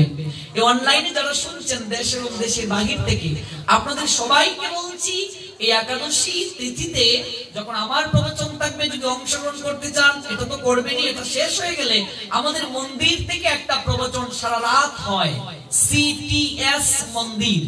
এই আইডিটাকে সবাই ফলো করে ওই আইডি থেকে আপনারা রাত জাগরণে অংশগ্রহণ করতে পারেন। CTS MANDIR এই মন্দির, CTS মন্দির, এই আইডিটাকে ফলো করে কেউ ইন্টারনেটেও রাত জাগরণে অংশগ্রহণ করতে পারবে। রাত জাগরণ অতীব গুরুত্বপূর্ণ। এই অপ্রাকৃত কথা শ্রবণ করে আপনার সংসারের অমঙ্গল নাশ হয়ে যাবে, আপনার শারীরিক সমস্যাগুলো দূরীভূত হয়ে যাবে। এই জন্য আবারও অনুরোধ করছি, মাসে 2টা দিন আর বছরে 24টা দিন ভগবানকে দিয়ে দিন, ভগবান আপনাকে ভালো রাখবেন। এই অপ্রাকৃত কথা, যে কথার মাঝে এতটা শক্তি রয়েছে, ভগবান বলছেন নাম নাম অকারি বহুদা নিজ সর্বশক্তি। আমি আমার সমস্ত শক্তি ওই নামের মাঝে দিয়ে দিয়েছি, কথার মাঝে দিয়ে দিয়েছি। তত্ত্বর পিতা নিয়মিত স্মরণে নোকালো। তোমার কর্তব্য হচ্ছে দিবানিশি এই কথাকে শ্রবণ করা। একাদশী তিথিতে কেবল অপ্রাকৃত কথা শ্রবণ করবে, উপবাস থেকে। উপবাস, উপ শব্দের অর্থ নিকটে, বাস শব্দের অর্থ অবস্থান করা, অর্থাৎ না খেয়ে ভগবানের নিকটে অবস্থান করার নামই হচ্ছে উপবাস। না খেয়ে ভগবানের নিকটে কিভাবে অবস্থান করব? ভগবানের নিকটে অবস্থান করা যায় ভগবানের কথার দ্বারা। এই যে আমরা ভগবানের কথা শ্রবণ করছি, ভগবান আমাদের সঙ্গে আছে। নয়ন তিষ্ঠামি বৈকুণ্ঠে যোগিনাম হৃদয়ে নচ মদ ভক্ত যত্র গায়ন্তি তত্র তিষ্ঠামি নারদ। হে নারদ, আমি বৈকুণ্ঠে থাকি না, যোগীদের হৃদয়েও থাকি না। আমার ভক্তগণ যেখানে মিলিত হয়ে আমার গুণ কীর্তন করেন, আমি সেই স্থানে শ্রীমতী রাধা রানীকে নিয়ে বিরাজ করি। জয় জয় নিতাই গৌর সীতানাথ প্রেমানন্দে, হরি হরি বল, জয় জয় শ্রী রাধে। আরেকটি কথা, এটা আমি অত্যন্ত জোরালো ভাবে কথাটা বলছি। এই একাদশী তিথিতে কেবলমাত্র ভগবত কার্য সম্পাদন করার কথাই যেহেতু শাস্ত্র বলছেন, এই তিথিতে অন্ন গ্রহণ যেমন পাপ, অন্ন দানও তেমনি পাপ। কেবলমাত্র পুরী ধাম ছাড়া, অর্থাৎ জগন্নাথ পুরী, নিশ্চয়ই নাম শুনেছেন, অনেকে গিয়েছেন, এই জগন্নাথ পুরী ধামে কেবল একাদশী নাই। আর বাকি সব জায়গায়, সমস্ত মন্দিরে একাদশী তিথি পালন হয়। ভগবানকে যে প্রসাদ লাগানো হয়, নৈবেদ্য অন্ন, ভগবানের প্রসাদ মানে ভগবান বিষ্ণুর প্রসাদ পর্যন্ত একাদশীতে গ্রহণ নিষেধ করা হয়েছে। ভাবা যায় কতটা গুরুত্বপূর্ণ। ভগবানকে যে আপনি অন্ন নিবেদন করবেন, এই অন্নটা রেখে দিতে হবে, পরের দিন পাবেন, একাদশীতে গ্রহণ করতে পারবেন না। এমনকি কোন ভক্ত বৈষ্ণবকে এই দিন অন্ন দান পর্যন্ত পাপ। কোন ভক্ত বৈষ্ণব যদি গৃহে এসেছেন, অন্ন দেওয়া যাবে না।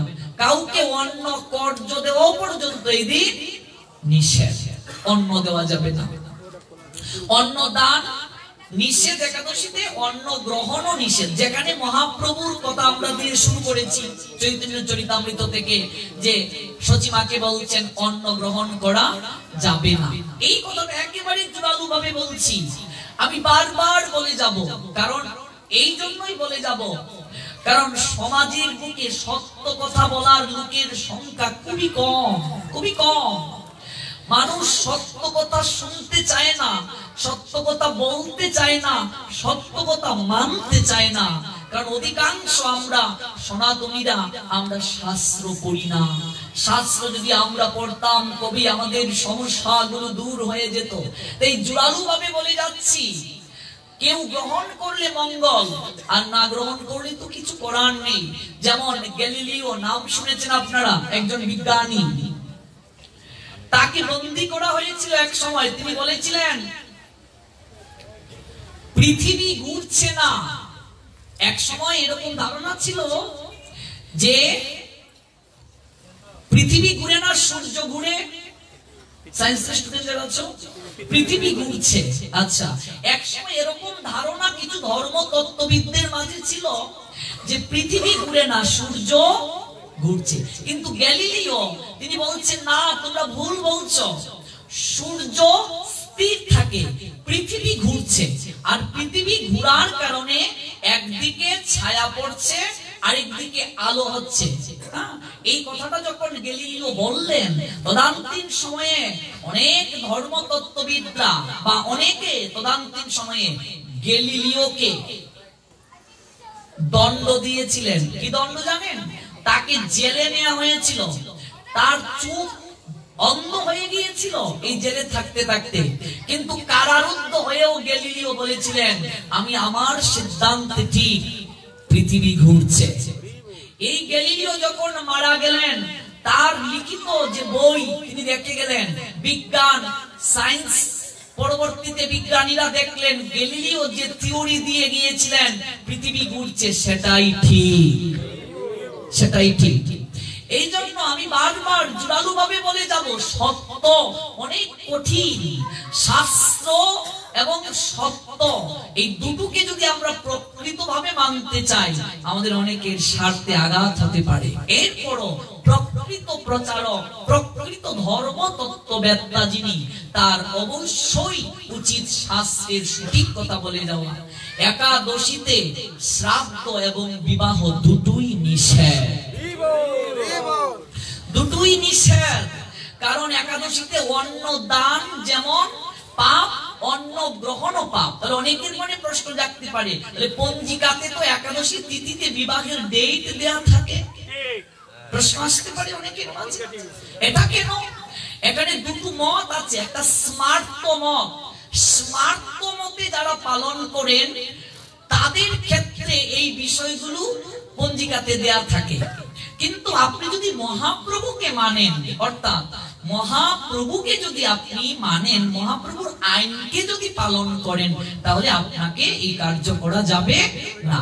এবার সিদ্ধান্ত আপনার, আপনি কোনটা গ্রহণ করবেন, আপনি কোনটা গ্রহণ করবেন। শাস্ত্র আমাদেরকে কখনো জোরালো ভাবে কোনো কিছু চাপিয়ে দেয় নাই, কোনো কিছু চাপিয়ে দেয় নাই। আপনি কোনটা গ্রহণ করবেন। যেমন হরিভক্তি বিলাস গ্রন্থ, যেটা নির্যাস বিভিন্ন পুরাণে, সেখানে স্পষ্ট লেখা আছে যে শ্রদ্ধা যুগ অন্ততই যুগে শ্রাদ্ধ এসেছে। শ্রাদ্ধ হচ্ছে 12 প্রকার। তাহলে আপনি শ্রাদ্ধে তো পিণ্ড দেবেন মৃত ব্যক্তির উদ্দেশ্যে। পিণ্ড মানে প্রসাদ, পিণ্ড মানে প্রসাদ। তাহলে পিণ্ড আপনি অবশ্যই অন্ন দেবেন, কিংবা আপনি চালের গুঁড়ি দিয়ে দেবেন। অন্ন যদি দান নিষেধ হয়ে থাকে শাস্ত্রে, তাহলে আপনি মৃত ব্যক্তিকে কি করে অন্ন দিচ্ছেন? সেটা তো প্রথম বিষ্ণুকে নিবেদন করে তারপর মৃত ব্যক্তিকে দেবেন। তাহলে যেখানে শাস্ত্র বলছে বিষ্ণুর প্রসাদ গ্রহণ পর্যন্ত নিষেধ, কেবল পুরিদাম ছাড়া, তাহলে আপনি কি করে সেটা দিচ্ছেন? কি করে দিচ্ছেন সেটা? এবার কেউ যদি স্বার্থের জন্য, নিজের ব্যবসায় বৃদ্ধির জন্য করিয়ে নেয়, সেটা আমি কিছু উত্তর দিতে পারবো না। কিন্তু আমি আবারও বলছি, সত্য সত্যই হয়। হয়তো আমি চলে যেতে পারি একদিন পৃথিবী থেকে, যুগের পরিবর্তনে মানুষ যখন আরো শাস্ত্র করবে, তখন হয়তো কেউ ভাববেন না রাহুল কৃষ্ণ দাস যা বলে গিয়েছিল সেটাই ঠিক। আর আমি সর্বদা প্রমাণ নিয়ে কথা বলি, শাস্ত্র নিয়ে কথা বলি। আমি অনেক জায়গায় শাস্ত্র নিয়ে চ্যালেঞ্জও করি, কিন্তু দুর্ভাগ্য আজ পর্যন্ত কেউ আমার চ্যালেঞ্জের মোকাবেলা করে না। এটা আমারও একটা দুর্ভাগ্য। আমিও চাই যে কেউ বসুক আমার সঙ্গে শাস্ত্র নিয়ে, দেখি শাস্ত্রে কি বলছে, এই সমস্যাগুলো আমাদের সমাজ থেকে দূর হোক। কিন্তু দুর্ভাগ্য, আমরা গড বান্দা নিয়ম নিয়ে চলছি অনাদিকাল থেকে। মহাপ্রভু কবে যে এই সমস্যা থেকে আমাদের দূর করবেন, মহাপ্রভু ব্যতীত আর কেউ জানেন না। এই জন্য বুদ্ধিমান ব্যক্তি যারা, বিচক্ষণ ব্যক্তি যারা, ওরা গ্রহণ করবে মহাপ্রভুকে, কারণ মহাপ্রভু হচ্ছেন এই যুগ পুরুষোত্তম, প্রেম পুরুষোত্তম, কলির পাবন অবতারী ভগবান। তিনি যেখানে স্পষ্টভাবে বলে গিয়েছেন তার মাকে পর্যন্ত একাদশীতে অন্ন না খাইবে। মহাপ্রভু অন্ন গ্রহণের কথা নিষেধ করেছেন, নিজেও গ্রহণ করেননি, কাউকে গ্রহণ করতেও নিষেধ দিয়েছেন। তাছাড়া শাস্ত্রের বিভিন্ন জায়গায় এই কথাগুলো আছে। এবার আরেকটা কথা বলে দিই আপনাদেরকে, পুরাণে অনেক জায়গায় একাদশীতে শ্রাদ্ধ করার কথা লিখা আছে। লিখা যে নেই তা নয়, লিখা আছে, ভালো করে কথা বুঝুন। পুরাণের বিভিন্ন জায়গায়, যেমন মৎস্য পুরাণ, সেখানে লেখা আছে একাদশীতে শ্রাদ্ধ হবে। কিন্তু পুরাণ তিন ভাগে বিভক্ত, একটা সাত্ত্বিক, একটা রাজসিক, একটা তামসিক। আচ্ছা এবার বলুন তো, আপনি আপনার বাবার শ্রাদ্ধ কি তামসিক করবেন, না সাত্ত্বিক করবেন, না রাজসিক করবেন? জোরালো ভাবে বলবেন, নেটে শুনতে সবাই। সাত্ত্বিক, রাজসিক না তামসিক? তো উত্তর তো আপনারাই দিচ্ছেন, আপনারাই দিচ্ছেন। তামসিক পুরাণ যদি আপনি গ্রহণ করতে চান সেটাও আপনি গ্রহণ করতে পারবেন, সেটাও নিষেধ নেই। কিন্তু কেউ চাইবে না যে আমার বাবা মার শ্রাদ্ধ তামসিক হোক, কেউ চাইবে না, সবাই চাইবে সাত্ত্বিক হোক। তাহলে সাত্ত্বিক পুরাণ কয়টা? 6টা। এবার দেখতে হবে সাত্ত্বিক পুরাণের মাঝে আছে কিনা। এবার সাত্ত্বিক পুরাণে থাকলে হবে না, ভাগবত সেটাকে সমর্থন করেছেন কিনা।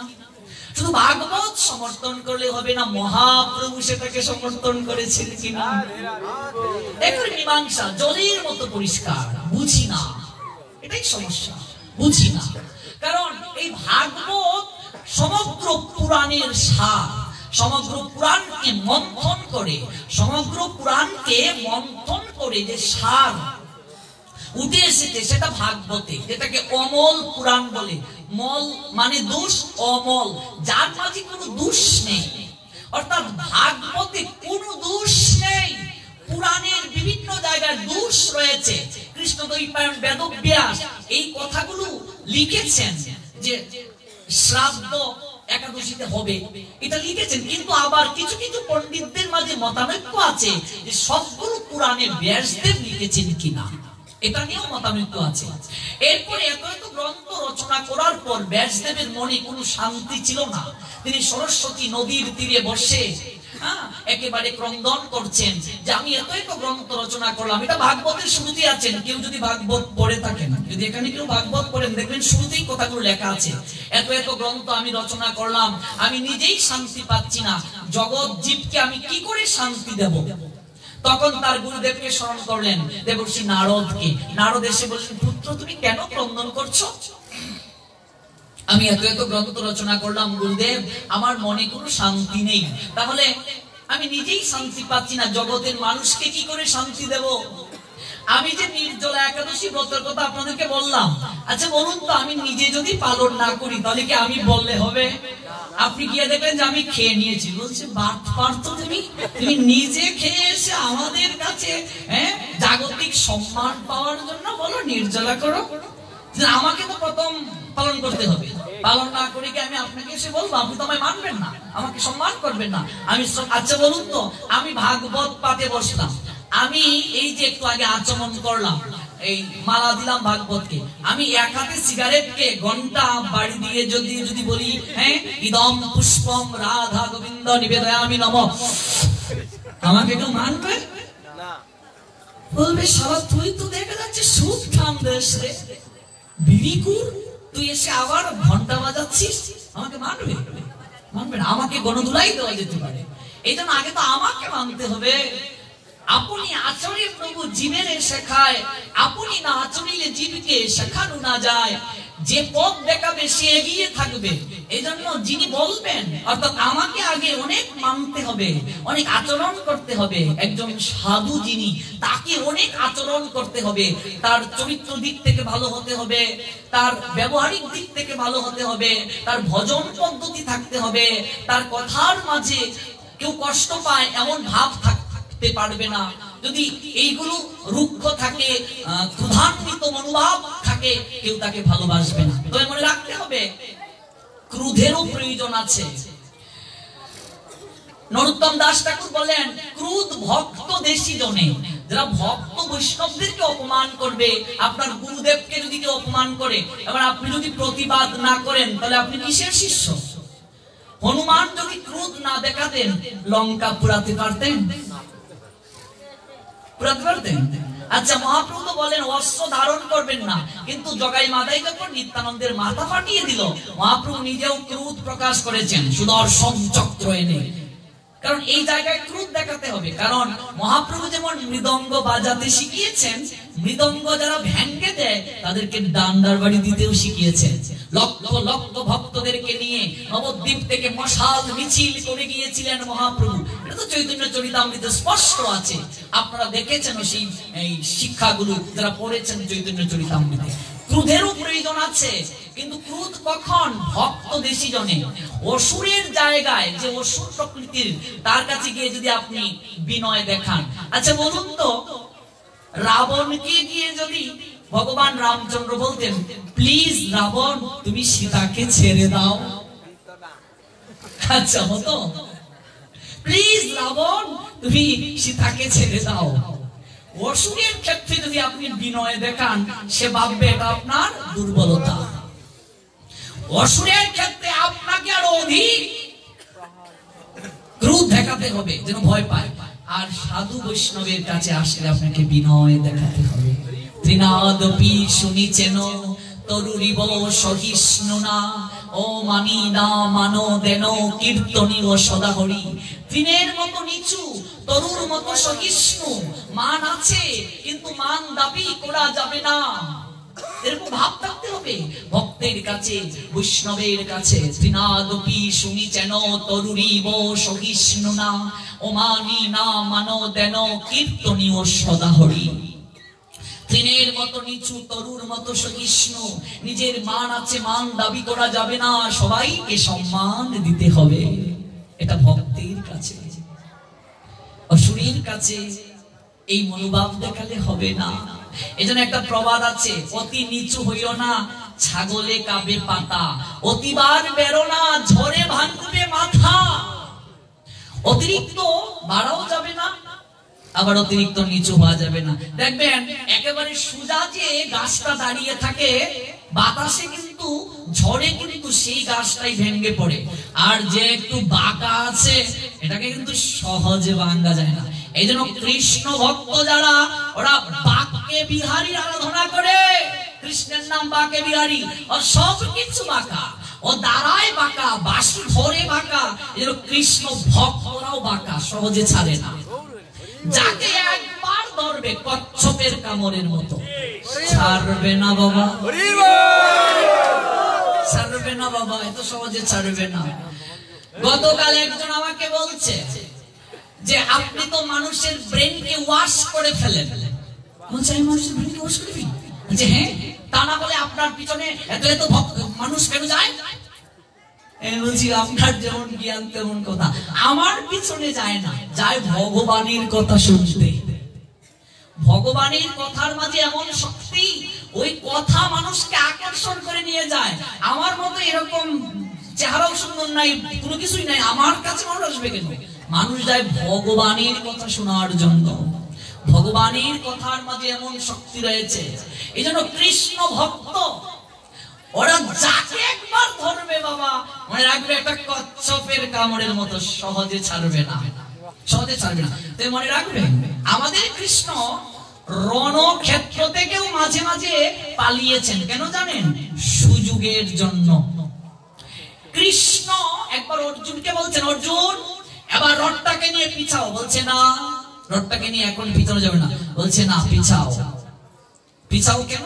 বলছে তীর যে তুমি কর্ণকে আবদ্ধ করবে, এখন কর্ণের মাঝে যে শক্তি রয়েছে, এই শক্তি তুমি যদি তীর দিয়ে তাকে আঘাত করো, ওই আঘাতে তুমি কিছু করতে পারবে না। ওর এমন এক সময় আসবে, দেখবে ওই সময়ে তার সমস্ত জ্ঞান নষ্ট হয়ে যাবে, বিস্মরণ হয়ে যাবে। তখন সে শুধু চেষ্টা করেও ওই জ্ঞান কখনো আর মনে করতে পারবে না। এই জন্য কৃষ্ণ ভক্তরা একেবারে চলে যাওয়ার পূর্ব পর্যন্ত কৃষ্ণের আদর্শ হৃদয়ে লালন করে ওরা চেষ্টায় রত থাকে। কারণ সাধু ভক্ত বৈষ্ণব যারা, ওরা বিশ্বাস করে, সাধু যারা, ভক্ত যারা, বৈষ্ণব যারা, ওরা হচ্ছে শাস্ত্রের ধারক বাহক। ওরা নিজের মন গড়া কথা বলে না, ওরা ভগবানের কথাটা জগতের বুকে প্রচার করে। আর একজন প্রচারক হিসেবে আমি বিশ্বাস করি শাস্ত্রের কথা। একজন সনাতন হিন্দু হিসেবে আপনারও বিশ্বাস করা উচিত। কেউ যদি না করে সেটা তার আলাদা বিষয়, তিনি নাস্তিক হতেই পারেন, এটা আলাদা বিষয়। কিন্তু আপনি অবশ্যই বিশ্বাস করেন, না করলে তো আসতেন না। একজন ধর্ম প্রচারক যিনি, সাধু যিনি, তিনি বিশ্বাস করেন আপনি আমি যে পথেই চলি না কেন, একদিন না একদিন অবশ্যই তাদের কাছে আমাদের যেতে হবে, যেতে হবে, যেতে হবে। কারণ এই পথটা গ্রহণের জন্যই মনুষ্য জীবন আমাদের লাভ করা। এই জন্য মনে রাখবেন, সাধুর ক্ষমতা, একজন প্রকৃত সাধুর ক্ষমতা এটা সাধারণ ক্ষমতা নয়। ভগবান তাদেরকে এক্সট্রা পাওয়ার দিয়ে দেন, ভজনের পাওয়ার। আর ওই শক্তির দ্বারাই তারা সমাজকে পরিবর্তন করে, ওই শক্তির দ্বারাই তারা ব্যক্তিক হৃদয়কে পরিবর্তন করে। এটা ভগবানের শক্তি দ্বারা, ভগবানের কথার শক্তি দ্বারা। যদি কোনো সাধু, যদি কোনো ভক্ত, যদি কোনো বৈষ্ণব মনে করেন আমি করছি, আমাকে, আমার পাটে এত ভক্ত আসে, আমার কথা শোনার জন্য এত ভক্ত আসে, তাহলে সঙ্গে সঙ্গে তিনি পতন হয়ে যাবে। অহংকার যদি এসে যায়, পতন হয়ে যাবে। ভগবান এই জায়গায় তুলতে যেমন দেরি করেন না, নামাতেও দেরি করেন না। আমরা কতজনকে দেখেছি এই সমাজ ব্যবস্থায়। বলুন, জমিদার প্রথা যখন ছিল, আজকাল আমরা যখন বিভিন্ন জমিদার বাড়িতে যাই, তাদের কি কোনো চিহ্ন আছে বাবা? বলুন, চিহ্ন আছে? নাই। কেন নেই? কারণ জুলুম, শাসন, শোষণ দীর্ঘদিন টিকে থাকতে পারে না। প্রত্যেকের একটা শেষ আছে। শাস্ত্রকে মন গড়া ব্যাখ্যা করে নিজেদের পুঁজি সাধনের দিন চিরদিন থাকবে না। একদিন না একদিন সেই পুঁজি শেষ হয়ে যাবে, আর সেই পুঁজি কৃষ্ণ ভক্তরাই শেষ করে দেবে। কৃষ্ণ ভক্তরাই জগতের বুকে এই শাস্ত্রের আদর্শকে লালন করবে, স্থাপন করবে। কারণ হচ্ছে ঈশ্বর পরম কৃষ্ণ সচ্চিদানন্দ বিগ্রহ, অনাদির আদি গোবিন্দ, সর্বকারণ কারণ। জগতের বুকে সর্বকারণের পরম কারণ কৃষ্ণ, সর্বকারণের পরম কারণ, অনাদির আদি তিনি, এবং তিনি সুন্দরেরও সুন্দর, চির সুন্দর। তিনি সজীবের চেয়েও সজীব, তিনি হলেন চির সজীব। জগতে যখন কোনো জল ছিল না, জগতে যখন কোনো স্থল ছিল না, তখন একজন ছিলেন, তিনি অনাদির আদি শ্রী গোবিন্দ ভগবান। আচ্ছা বলুন তো, এই কথাটা কেন বললাম? যে অনেক সময় ভগবান কৃষ্ণ রণক্ষেত্র থেকেও পালিয়ে গিয়েছিলেন, এটা দ্বারা কি শিক্ষা দিলেন? এই কথাটা কেন বললাম? তার কারণ হচ্ছে, একজন কৃষ্ণ ভক্ত যখন কাউকে পরিবর্তন করতে চান, তিনি প্রথম কৃষ্ণ ভক্তির শিক্ষা, শাস্ত্রের কথাগুলো বলেন। যদি তিনি গ্রহণ নাও করেন, কিছুটা সময়ের জন্য তিনি তার কাছ থেকে চলে যান, কিন্তু তিনি আবার তাকে বলবেন, আবার আসবেন, আবার তাকে বলবেন, আবার তাকে বলবেন, আর শুনিতে শুনিতে হইবে বড় হিত। যত শুনবে ধীরে ধীরে তার মঙ্গল হয়ে যাবে। এই জন্য ভগবান অর্জুনকে বলেন, শুনো, একদিনে সব হবে না, তুমি চাইছো এখনই শেষ করে দিতে, না, সময়ের জন্য অপেক্ষা করো। এই পৃথিবীতে তুমি নিজেকে যত শক্তিশালী মনে করো, এটা তোমার ভুল। সবচেয়ে বড় শক্তিশালী হলো সময়। সময়ের চেয়ে শক্তিশালী কেউ নাই বাবা। যে লোকটা 1 মণ চালের বস্তা একাই তুলতে পারতো, কিন্তু এক সময় সেই লোকটা 1 কেজি চালও তোলার শক্তি আর রাখবে না। সময় বড় শক্তিশালী। যে সিংহটার গর্জন শুনলে বনের সমস্ত পশুরা দৌড়ে পালিয়ে যেত, হরিণ পালিয়ে যেত, সেই সিংহটারও এমন একদিন সময় আসবে, দেখবেন তার পাশ দিয়ে হরিণ যাবে, কিন্তু সে আহার করতে পারবে না, শিকার করতে পারবে না। এই জন্য সময় সুযোগ দুটোর জন্য অপেক্ষা করতে হয়। এই সময় আর সুযোগ একদিন না একদিন সবাইকে ভক্ত করবে, সবাইকে মহাপ্রভুর আদর্শে আনবে। কারণ কি? কারণ এখানে বলে দিয়েছেন বৈষ্ণব বন্দনাতে আমাদের দেবকী নন্দনাচার্য, হইয়াছেন হইবেন যত প্রভুর দাস। যারা হয়েছেন তাদেরকেও তুমি ভালোবাসো, যারা হন নাই তাদেরকেও তুমি ভালোবাসো, তাদেরকেও তুমি প্রণাম দাও। দেখবে একদিন না একদিন, একদিন না একদিন কোন এক জন্মে ওই সকল অসুরেরাও মহাপ্রভুর আদর্শ লালন করবে, লালন করবে। হইয়াছেন হইবেন যত প্রভুর দাস, তাদের চরণে পড়ে। কিভাবে? দন্তে তৃণ ঘাস। এই যে দন্তে ঘাস, একটা পশু যখন ঘাস খায়, দন্ত দ্বারা যখন ঘাসটা চিবায় তখন যেভাবে একেবারে মাথা নিচু করে থাকে, এইভাবে দন্তে তৃণ ঘাস, এইভাবে বিনীত হয়ে প্রার্থনা করো, দেখবে হৃদয় পরিবর্তন হয়ে যাবে। দন্তে তৃণ ঘাস। নিতাই চাঁদ কিভাবে দেখুন প্রেম বিতরণ করলেন, হাতে ধরে বললেন।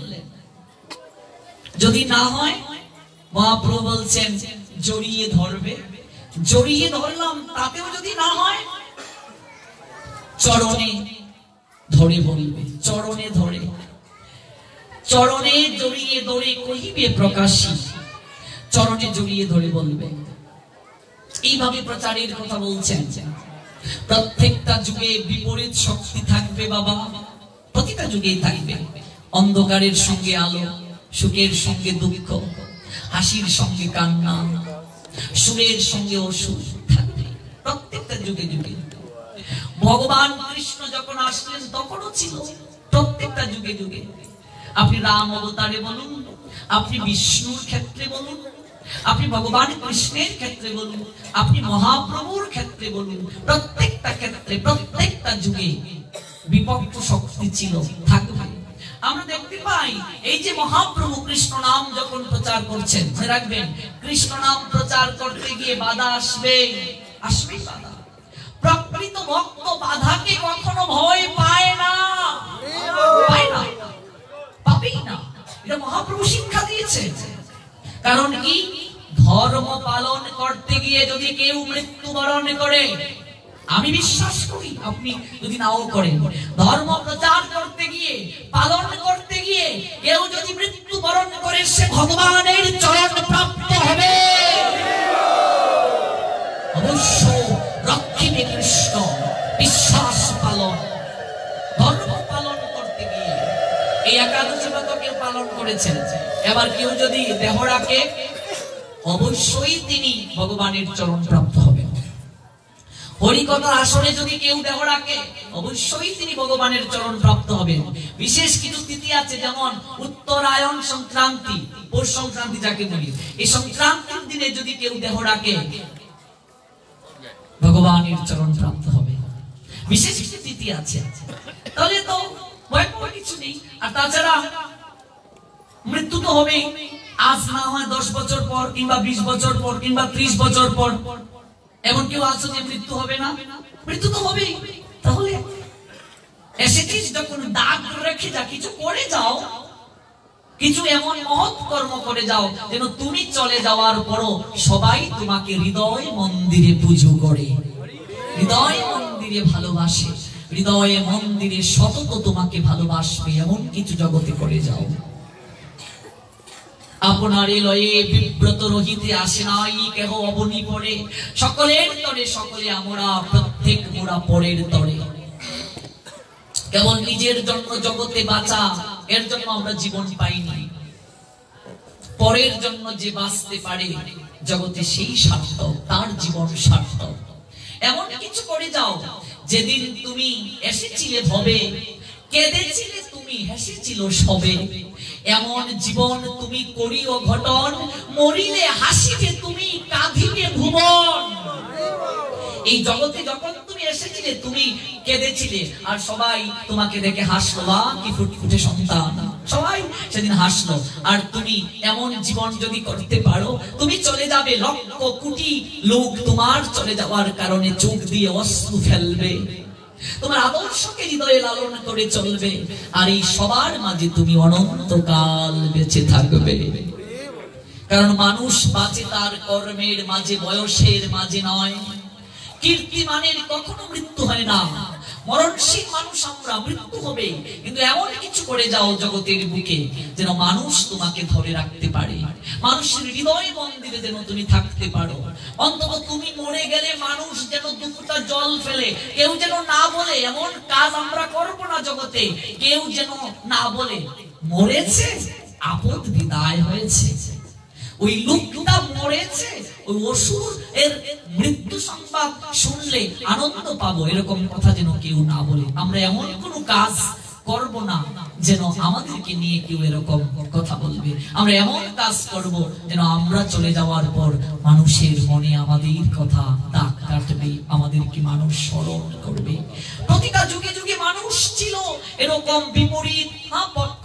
মহাপ্রভুর সময়ে ছিল, মহাপ্রভু যখন এই কৃষ্ণ নাম প্রচার শুরু করলেন শিবাসের আঙ্গিনা থেকে, শিবাসের আঙ্গিনা থেকে শুরু করলেন মহাপ্রভু এই কীর্তন প্রচার।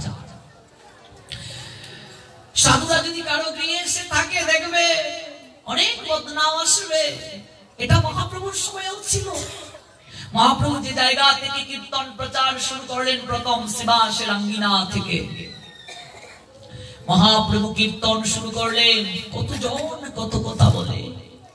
এরকম কথাও শিবাসের ঘরণী মালিনীকে অনেকেই বলতেন, আর সারাদিন মৃদঙ্গ বাজিয়ে উচ্চেশ্বরে হরিনাম করে সংসার কি করে চলবে?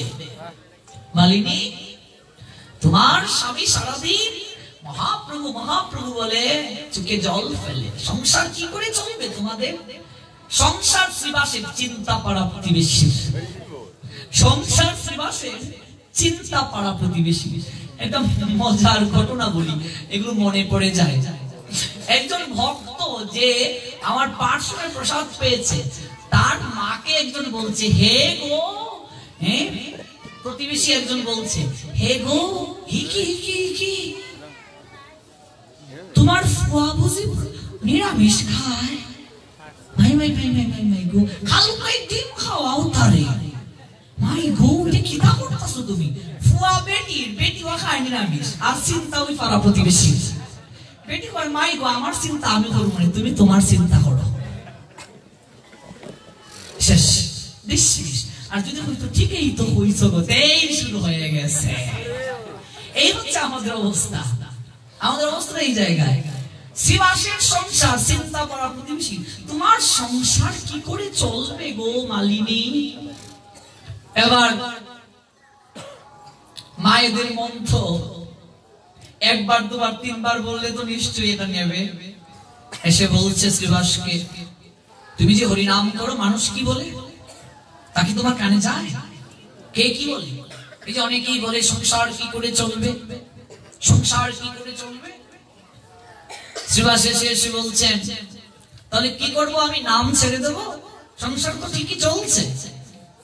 বলছে আরো তো ভালো করে চলা উচিত। সবাই বলে ওই নাম না করে যদি আরো ভালো করে সংসারে মন দিতে, আরো ভালো চলতে পারতাম আমরা। এবার শ্রীবাস তিনটা তালি দিলেন। কি সুন্দর চৈতন্য চরিতামৃতের কথা। তিনটা তালি দিলেন। মালিনী বলছি, এই কি? আমি বললাম সংসার কি করে চলবে, তুমি তালি দিলে তিনটা, এটা আবার কি? তুমি কি রসিকতা করছো আমার সঙ্গে? বলতে রসিকতা নয়, এটাই তো বুঝিবে রসিক জন, না বুঝিবে মূঢ়। তালি দিলাম তিনটা। ওগো মালিনী, আমার আঙ্গিনা থেকে মহাপ্রভু কীর্তন শুরু করেছেন। এই বিশ্ব ব্রহ্মাণ্ডের মালিক যিনি, তিনি আমার গৃহে আছেন। রাজা যার সঙ্গে থাকেন তার কি কোনো কিছুর অভাব হয়? তিনটা তালি দিলাম। প্রথম দিন অপেক্ষা করে দেখব কিছু ব্যবস্থা করেন কিনা তিনি। তাতেও যদি কোনো ব্যবস্থা না হয়, দুটা তালি দিলাম, দ্বিতীয় দিন অপেক্ষা করব, তাতেও যদি কিছু না হয় তিনটা তালি দিলাম, তৃতীয় দিন অপেক্ষা করব, তাতেও যদি কিছু না হয় গলায় কলসি বেঁধে গঙ্গায় ডুবে মরব, নাম ছাড়তে পারবো না, নাম মুখ থেকে ছাড়তে পারবো না। মালিনী, আমি নাম ছাড়তে চাইলেও নাম আমাকে ছাড়ে না মালিনী, নাম ছাড়বো না। মহাপ্রভু যখন কথাটা শুনলেন, তিনি শ্রীবাসের কাছে এসে বললেন, শ্রীবাস, এতটা তোমার বিশ্বাস আমার প্রতি, এতটা ভক্তি তোমার ভগবানের নামের প্রতি, শ্রদ্ধা তোমার, শ্রীবাস, আমি তোমায় আশীর্বাদ করছি, বৈকুণ্ঠের লক্ষ্মীও যদি কোনোদিন অন্যের অভাবে দাঁড়ে দাঁড়ে ভিক্ষায় বের হয়, তোমার সংসারে কোনোদিন পরম্পরাক্রমে অন্ন জলের অভাব হবে না। আচ্ছা বলুন তো, লক্ষ্মী কি কোনোদিন ভিক্ষায় বের হবে? তার মানে কোনোদিন তোমার সংসারে অভাব হবে না। শুধু এটাই নয়, আমি লীলা সংবরণ করে যখন চলে যাব, তোমার নামে আঙ্গিনা হবে, শ্রীবাসাঙ্গিনা। যারা শ্রীবাসাঙ্গিনা সাজিয়ে ভক্তদেরকে আমন্ত্রণ করবে, তাদেরও উৎসবে কোনোদিন অন্ন জলের অভাব হবে না। আচ্ছা বলুন, এখানে তো অনেকেই কীর্তন দেন, সংকীর্তন, নাম যজ্ঞানুষ্ঠান, চাল ডালের কি অভাব হয় বাবা? বাড়ে। আশীর্বাদ করেছেন মহাপ্রভু, ভাবছেন এত মানুষ, প্রসাদ আজকে হয় কি হয় না, এরকম ভাবনা অনেক সময় কমিটিরা আসে, কিন্তু দেখবেন কোত্থেকে যে হয়ে যায়, এটা মহাপ্রভুর আশীর্বাদ, আশীর্বাদ করে গেছেন মহাপ্রভু। তাছাড়া শ্রীবাস, এই সকল ভক্তরা তোমার গৃহে অবস্থান করছে, তুমি এতটা দিন তার সেবা করছো, সাধু সেবার রেজাল্ট কোনোদিন শেষ হয় না। সাধু যারা সেবা করে, লক্ষ্মী তাদের গৃহ ছেড়ে কোনোদিন যান না। সাধুদেরকে যারা সেবা করবে, সাধু যাদের গৃহে থাকবে, লক্ষ্মী সেই গৃহ ছেড়ে কোনোদিন যাবেন না, এটা মহাপ্রভুর আশীর্বাদ। অথচ এই শ্রীবাসের আঙ্গিনাতে মহাপ্রভু কীর্তন করেন ভক্তদেরকে নিয়ে, যেটা চৈতন্য চরিতামৃতের আদি লীলার ৭ম পরিচ্ছেদে কবিরাজ গোস্বামী পাদ লিপিবদ্ধ করলেন এই গ্রন্থে। চৈতন্য চরিতামৃত আদি লীলা সপ্তদশ পরিচ্ছেদ, অর্থাৎ সপ্তদশ পরিচ্ছেদে কবিরাজ গোস্বামী পাদ এই অপ্রাকৃত লীলা জগৎকে দেখালেন। নবদ্বীপের কিছু লোক ৫০০ বছর আগের কথা, এই তারিখে মহাপ্রভুর আবির্ভাব হচ্ছে ৫৩৬তম, ৫৩৬ বছর আগে মহাপ্রভু এই জগতে এসেছিলেন। এই তারিখে মহাপ্রভুর আবির্ভাব তিথি উপলক্ষে আমার ৭ দিন পাঠ আছে, গৌর কথা, শ্রীমঙ্গল, আপনাদের আমন্ত্রণ থাকলো। ৭ দিন পাঠ হবে কেবল মহাপ্রভুকে নিয়ে। মহাপ্রভু সম্পর্কে আমাদের জানা উচিত এই কলিহত জীবের। সেই শ্রীবাসাঙ্গিনাতে মহাপ্রভু যখন কীর্তন করেন, নবদ্বীপের অনেক ভক্তরা সেই কীর্তনে যোগদান করেন। অন্তরঙ্গ ভক্তদের সঙ্গে দরজা লাগিয়ে মহাপ্রভু রস আস্বাদন করেন, রসতত্ত্ব কথা বলেন।